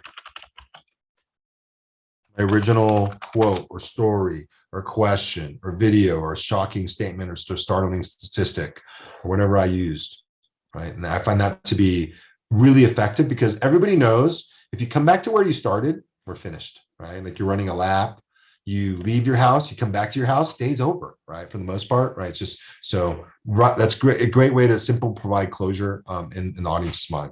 And then here's some don'ts. Don't be meek. Don't be silent. Don't forget your main ideas, right? So that means like get noticed. So be loud non-verbally. It's not what you say, it's how you say it. And paraphrase. Say things in your own words, right? Summarize things, paraphrase. People who can paraphrase something understand it. If you cannot explain something in your own words, it means you don't really get it. You're just repeating the definition that you looked up on the internet or something like that. What's an NFT? Non-fungible token, right? If you can't explain that in your own words, then you don't know what an NFT really is, right? You can repeat the definition, but that's not the same thing. Okay, so let's go over to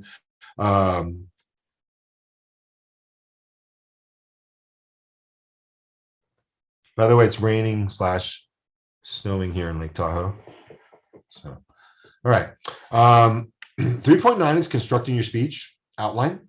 It's keep it simple and short. So KISS, keep it simple and short. So your outlines to be simple and short. So let's use standard symbols. Greater than, less than, right? This is leads to, these are all examples. Emoticons.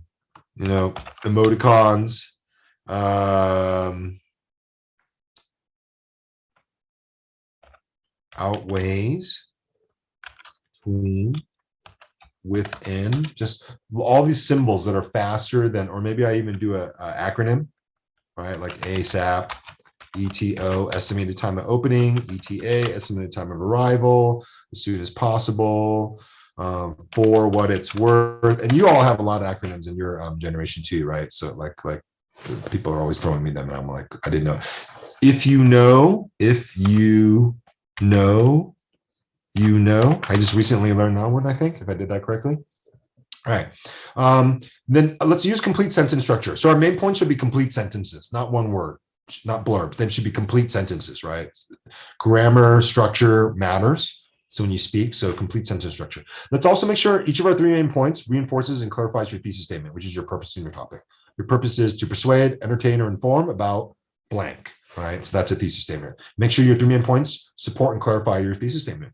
Each main point and some point should contain only one idea. So don't get too complicated with main point, sub point, sub point, sub point, sub point, right? Just main point, sub point, one idea, sub point, one idea, sub point, one idea, next main point, sub point, one idea, right? Sub point, one idea, then next main point, right? Every main point should have 2 to 3 sub points and only one idea within each sub point. And sub points should support main points. Makes a lot of sense. If they don't, they shouldn't be there. Limit your main points to 4, but I recommend 3. It's the Holy Trinity. 1, 2, 3 just fits really well. Every topic you take, like your story time, you could just divide it up in chapter 1, chapter 2, chapter 3, part 1, part 2, part 3, right? Whatever. It's simple, really easy to do macro organization whenever you need to. So 3 main points. Keep your outline simple, add structure to the speech, helping the audience. So that's why we don't just do a linear start, stop speech, beginning, end speech, because that's simple in your mind, but doesn't help the audience remember anything. So we organize our speech to help the audience, not necessarily to help ourselves. 3.10 speaking notes. So I recommend using speaking notes. For example, it might be something like this on a note card, right? They're better than a full piece of paper. And your note cards, you can still hold them and gesture, which is why they're so effective, right? So, and also use lots of keywords and phrases during your speech. You know, Nike's always saying, just do it everywhere, right? So think about what are some keywords and phrases that I want to like use in my speech, and I just make sure it's in the intro, it's in the conclusion. I use them throughout the main body as well.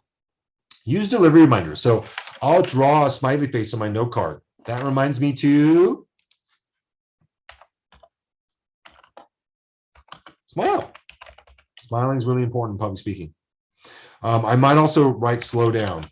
That reminds me to speak slower because I tend to speak too fast sometimes. So as a delivery reminder on the side of my note card, I'll write slow down.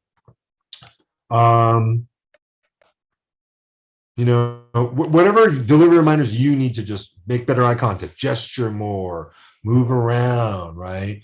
Change your high-pitched tone of voice to low tone of voice, right? Whatever it might be, just you use those little delivery reminders on your note cards to help you do those things, to remind you to do those things. And then use your note cards sparingly. Remember, we don't use manuscripts, so don't write your entire speech out on note cards. Just 4 or 5, so you have them for anything that just you know what to do to get through your speech. In the outline, whenever you're lost or confused or don't know what to say, you just go to the next thing in the outline. And then when you get to the end, the conclusion, close strong, you're done. And that's how the outline gets you through the speech. So let's talk about chapter 4, selecting your topic, choosing your path. So you need to choose storytime topic. You need to choose your informative speech topic. You need to choose your persuasive speech topic. Impromptu speech, I will email you 3 topics. So you don't actually necessarily choose an extemporaneous format. So 4.1, it's your choice, so choose wisely. I told you now, think about your informative speech topic today and persuasive speech topic today, and then choose one and then post it on the discussion. It's first come, first serve, it's yours. You know, just think about something that the audience would love to hear about and you are passionate about, and then that's a good topic, right? So like everybody wants to learn about money. So I might be like, well, you know, what am I passionate about? Cryptocurrency or being an entrepreneur. I'll tell you a quick story. First job I ever had, I was 12 years old. My brother was 14 years old. And my dad bought us, this is like 1983, bought us a vending machine. Like I think 1983.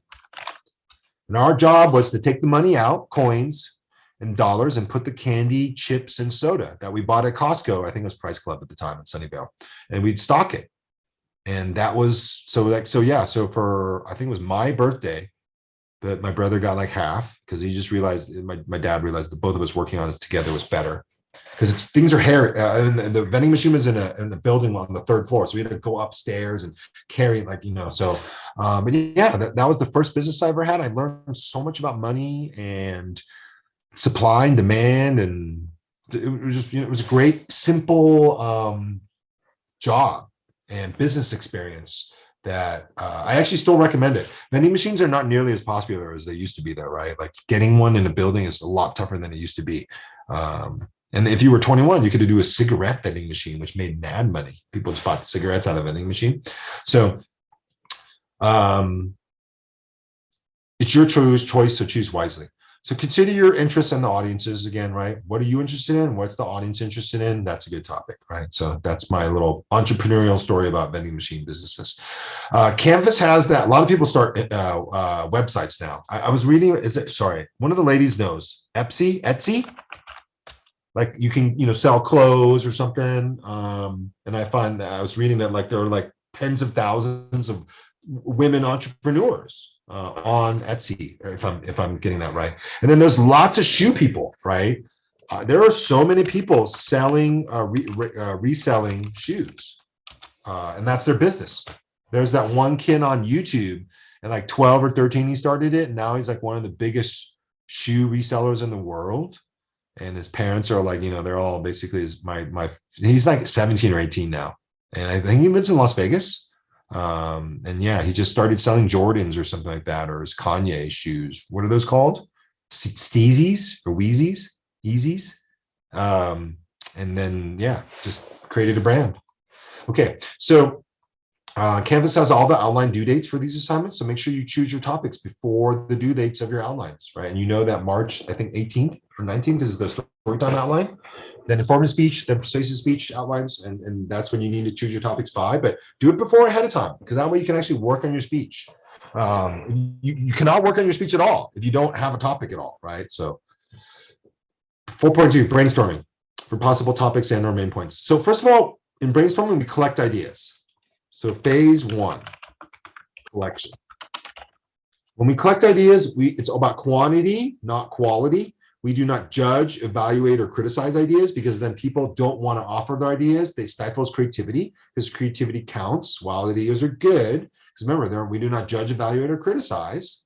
So once we have like maybe 50 ideas, or we set a timer, and after 20 minutes, 30 minutes, we're done collecting ideas, we move on to phase two, evaluation. Now we're done collecting ideas, or the timer's done. We combine our ideas, we eliminate them, or we highlight the important ones, right? So we combine ideas, we eliminate them, and we highlight the important ones. Maybe we come up with a good topic, or there are 3 main points for our topic, and then some of the subpoints. Page 69 gives you an example of that. I would actually like to do some brainstorming now. Let's just choose the topic sushi. So I'll set a timer for like 5 minutes. 10:58 a.m. we will stop. And anybody can type in the chat anything related to sushi, because we're just brainstorming, we're collecting ideas. We're not going to judge, criticize, or evaluate. Quantity is good. Many ideas is good. Creativity is good. So, I think it was Cassandra was helping me out, but I might just talk about sashimi, rice, rolls, sake, the chef, the art of it, the restaurants,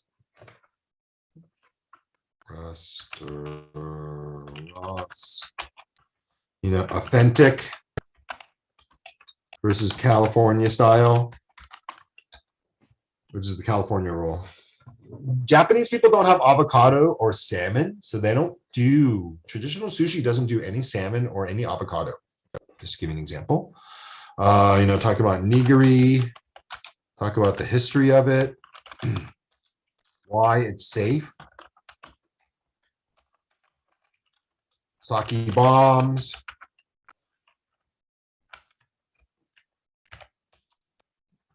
Oh, no, I'm done.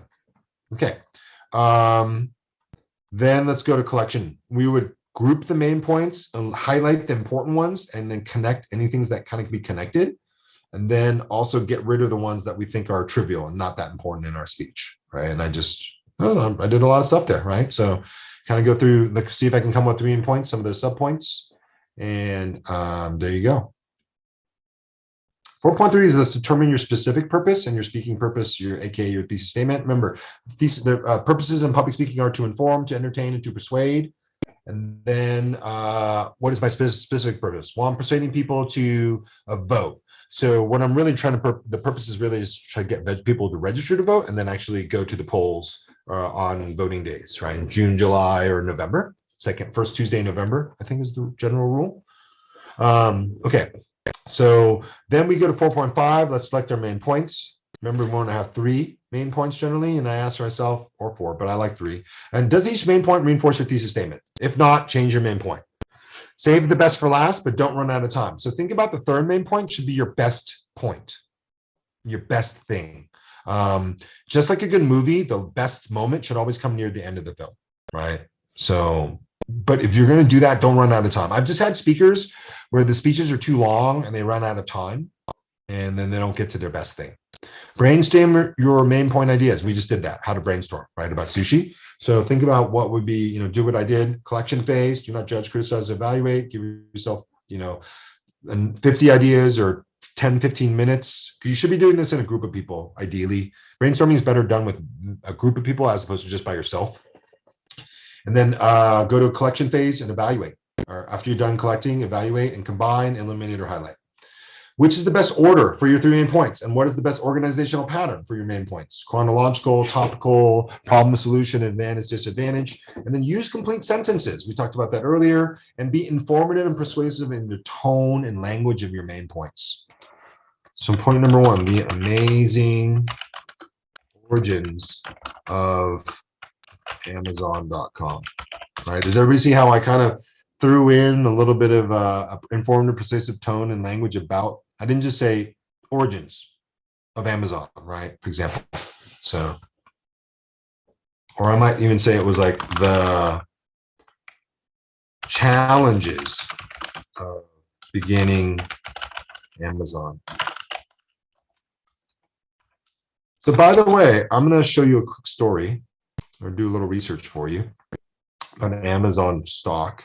Where is it? Share screen. So when I was in law school, I started in 1998. And I bought my law school books from Amazon.com. They used to be a book reseller only. They kind of took out Barnes & Noble. Sorry. Amazon stock in 1988. Yeah. So here it is. So instead, I spent at least $90,000 in tuition in law school. So here's the thing: if I put the $90,000 instead of in law school and put it in Amazon in the year 2000, I would be, if it was just 10,000. So that's 9. That says, yeah. So 9 times that number. It would be worth 668 times more. So my $10,000 would be $6.68 million today. So if I put 90,000 into Amazon in 1998 instead of law school,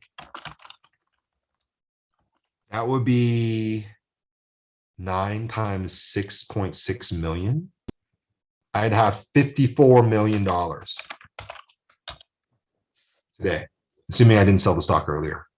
So instead of going to law school, I should have just invested in Amazon, and I had not done all the law school. I mean, I don't know what my life would be like, but I would have at least $54 million just from $90,000. So yeah. If I could write a letter to myself, that's what I would write. I would say, drop out of law school, take your tuition, invest it in Amazon.com from Jeff Bezos, and wait. So yeah, okay.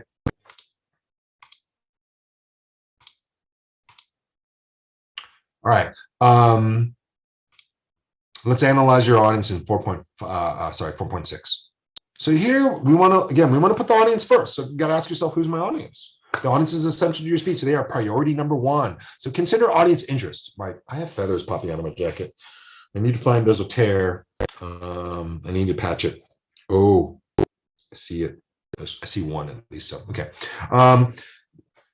Consider audience interest. What is the audience? Is the audience interested in my topic? Yes, that's great for me. No, that's bad for me. Right. So again, choose a topic where the audience is going to be interested. Like part of me is like SDR. It's an acronym for sex, drugs, and rock and roll. Talking to people, they're always interested in things related to sex. They're always interested in drugs. Remember, that could be alcohol, tobacco, legal drugs, and illegal drugs, substances. And then music. Rock and roll is a metaphor for music, right? So I'm going to show you another statistic, by the way, because I like doing research. Vibrator sales during COVID. Want to understand how the pandemic changed things a little bit in the world? Check this out. During the pandemic, the sex toy sales surged. That's all you should know, right? These are what all these articles talk about from all different sources. Vibrator sales are up 60%. And these are quiet vibrators, low noise sex toys, right? So like, just to give you an idea of what's going on in the world. And these things are worth talking about because, everybody, again, audience interest, sex sells, sex talks, money talks too. But that's just an example, right? And you don't have to talk about it could be porn. It doesn't have to be directly related to sex, right? It could be things that touch on the topic of sex. So audience knowledge. What's the audience know about my topic? A little, or a lot, or nothing, nada, right? And that's what you got to figure out. Well, if they don't know much, I have to educate them. If they know a lot, I don't have to cover the basics. I can get into tactics and strategies and complexities, right? Like if I do an informative speech about poker, if my audience knows how to play poker, I don't have to explain the rules and the cards and the basics. I can get really into, don't play the cards, play the player. That's what poker is about. Or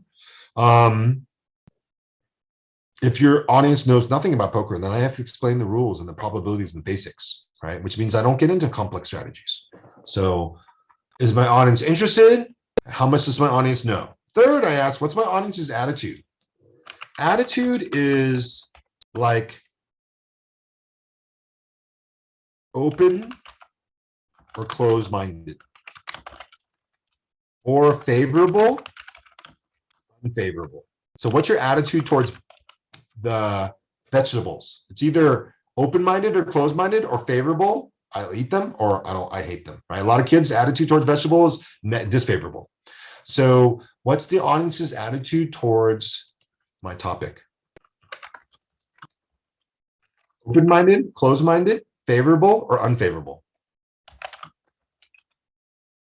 That's how you figure out audience attitude. It's very difficult to persuade people who are closed-minded to you, right? So that's when you figure out the audience's attitude is largely closed-minded on this topic. And so I need to be sensitive and careful and nuanced about how I deliver my persuasive message to this audience. Audience demographics. So let's talk about the components. Demographics. This is writing and drawing about people. Demo means people in Greek. Graph means to write or draw. So it's literally writing and drawing about people. So what are the components? We got age. We got sex, like male or female. We got socioeconomic status, occupation, religion, politics. What else?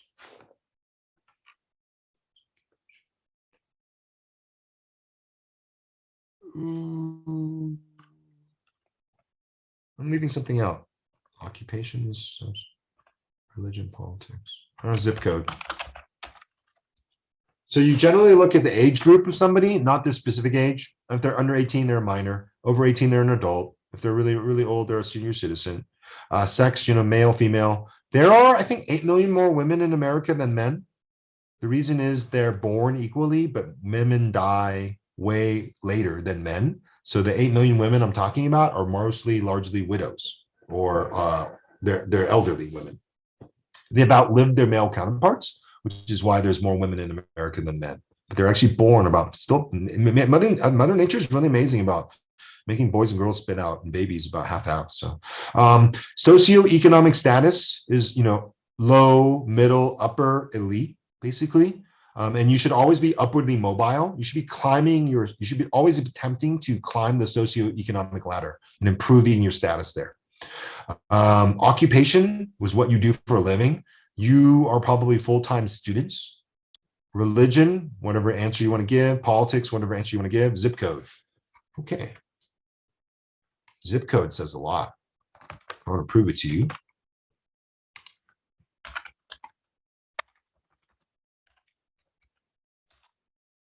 Let's go to niche.com, niche.com.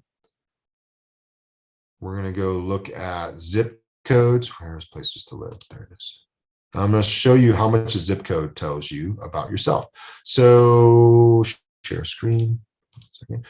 Who here wants to type their zip code in, and I'll look it up for you. And we can see what we can learn about you based on your zip code. If nobody volunteers, I'll type in mine. Mine is 96510, 96150. Why did it do me a search result? Okay. All right, so here's my zip code. It's in South Lake Tahoe, California. Here's a map. It's an overall B grade. You can see that C- for housing, C for jobs, C- for cost of living, B for families, A- for health and fitness, B for public schools, everything else is an A. 29,000 people live in this zip code. That's about medium. Some zip codes have up to 80,000 people in them, like in Santa Clara County. Rent to ownership rates, about half. These numbers are wrong, by the way. So here's the map of the zip code. You can actually see the borders. So this is Nevada. So the zip code ends still in California. All this is rural. Right here in South Lake Tahoe is where the people live. Here are the residents. We get an A grade based on diversity. Our median household income is slightly below the national average. About 1/5 of the people live here are families with children. The educational rates are bad. Only about 30% of people here have a bachelor's degree. That relates to why the median household income is actually below the national average. Here's more about the residents, though. So the unemployment rate, poverty rate, 8% non-citizens, more male than female, 65% white, 25% Hispanic, and 6% Asian. Here are the age breakouts. So children are 17%, adults are 18 to here. So that's like largely everybody, 40, 50, 60, about 70% of the people are 18 to 64, and then the elderly make up 15%. Here's the household income, individual income. And this is what you can learn about people who live in 96150. Right? And then I'll actually even type in 94087, which is my other house in Sunnyvale. And you can see the differences here. It's an A+. Housing and cost of living are the problems here. You can see that it has almost double the population of Sunnyvale. And Sunnyvale has 4 zip codes, by the way, I believe. So this is much more dense. Here's the map of the 94087 zip code. So here's the Cupertino border, Los Altos, North Sunnyvale, Santa Clara on this side.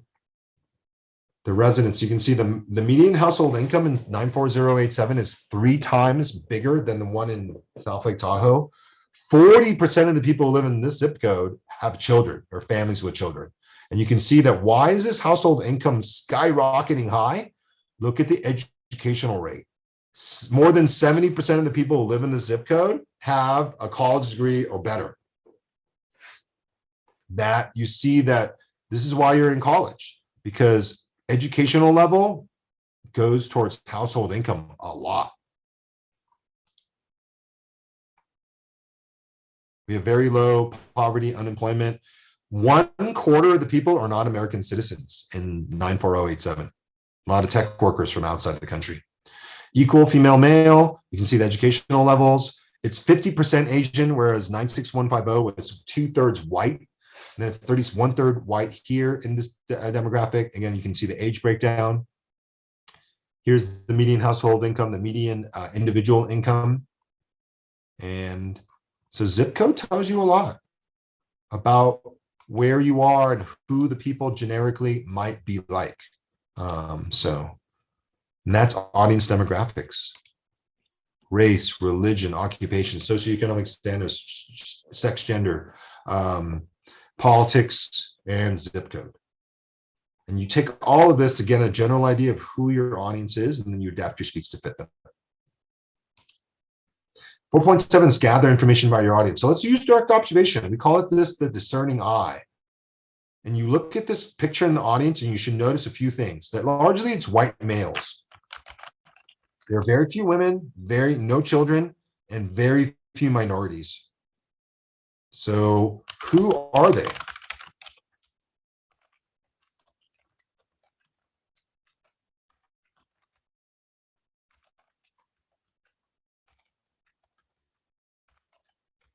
It's a meeting of the Republicans in like the Midwest somewhere, because the Republican Party is largely white males from like 15 to 75.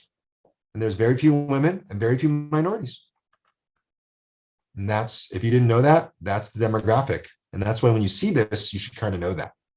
And then you can kind of know a lot about who your audience is and figure out what to say to them. And just to prove that that's true, Republican Party, Republican demographics. And we'll see if that's what I'm saying is true.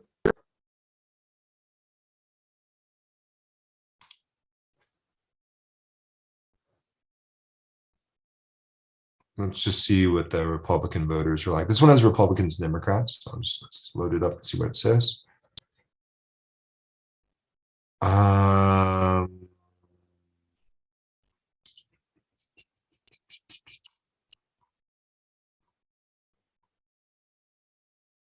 Okay, well, it just says a little bit here because of Trump. They oppose immigration. They're usually lower educated. They're usually lower income voters. And, oh, this is too confusing. Sorry. Let's get a little simpler or something here. Pew's really good too, by the way. pewresearch.org is a terrific place to get data, studies, and quotes. And so let's just see if we can get some data here. Okay, so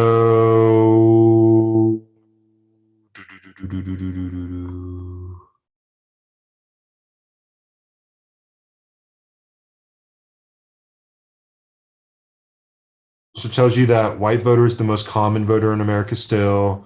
You see the age groups of people who vote, what way they lean politically.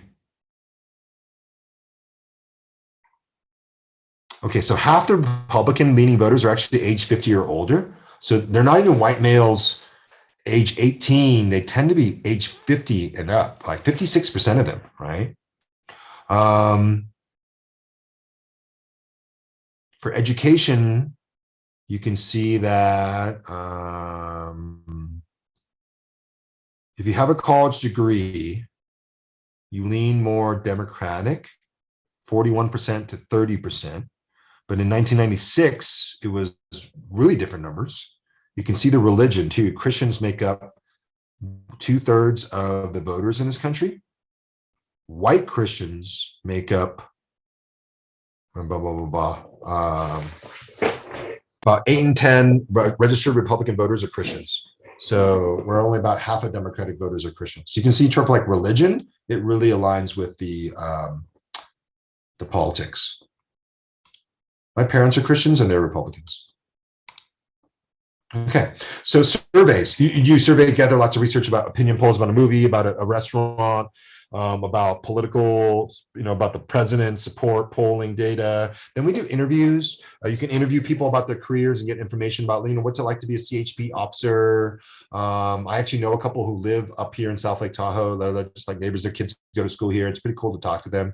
Cops here, not really about giving you tickets as much as keeping you safe and cleaning up accidents when there's, people crash on the road all the time because of the snow and the ice and they get stuck. And and then there's the contact person for your speaking event. They can guide you through the process, can answer questions. For example, if you're speaking at a conference, the contact person will tell you when, what time, where to be, what time, what order you go in, where you can get food and water, go to the bathroom, when you're free of your obligations and duties, if you have to get an ID badge and what it's used for and stuff like that. So that wraps up chapter 4. So selecting your topic, move on to chapter 5, and we'll get into this next week on next Tuesday. So chapter 5, beginning next class. Any questions?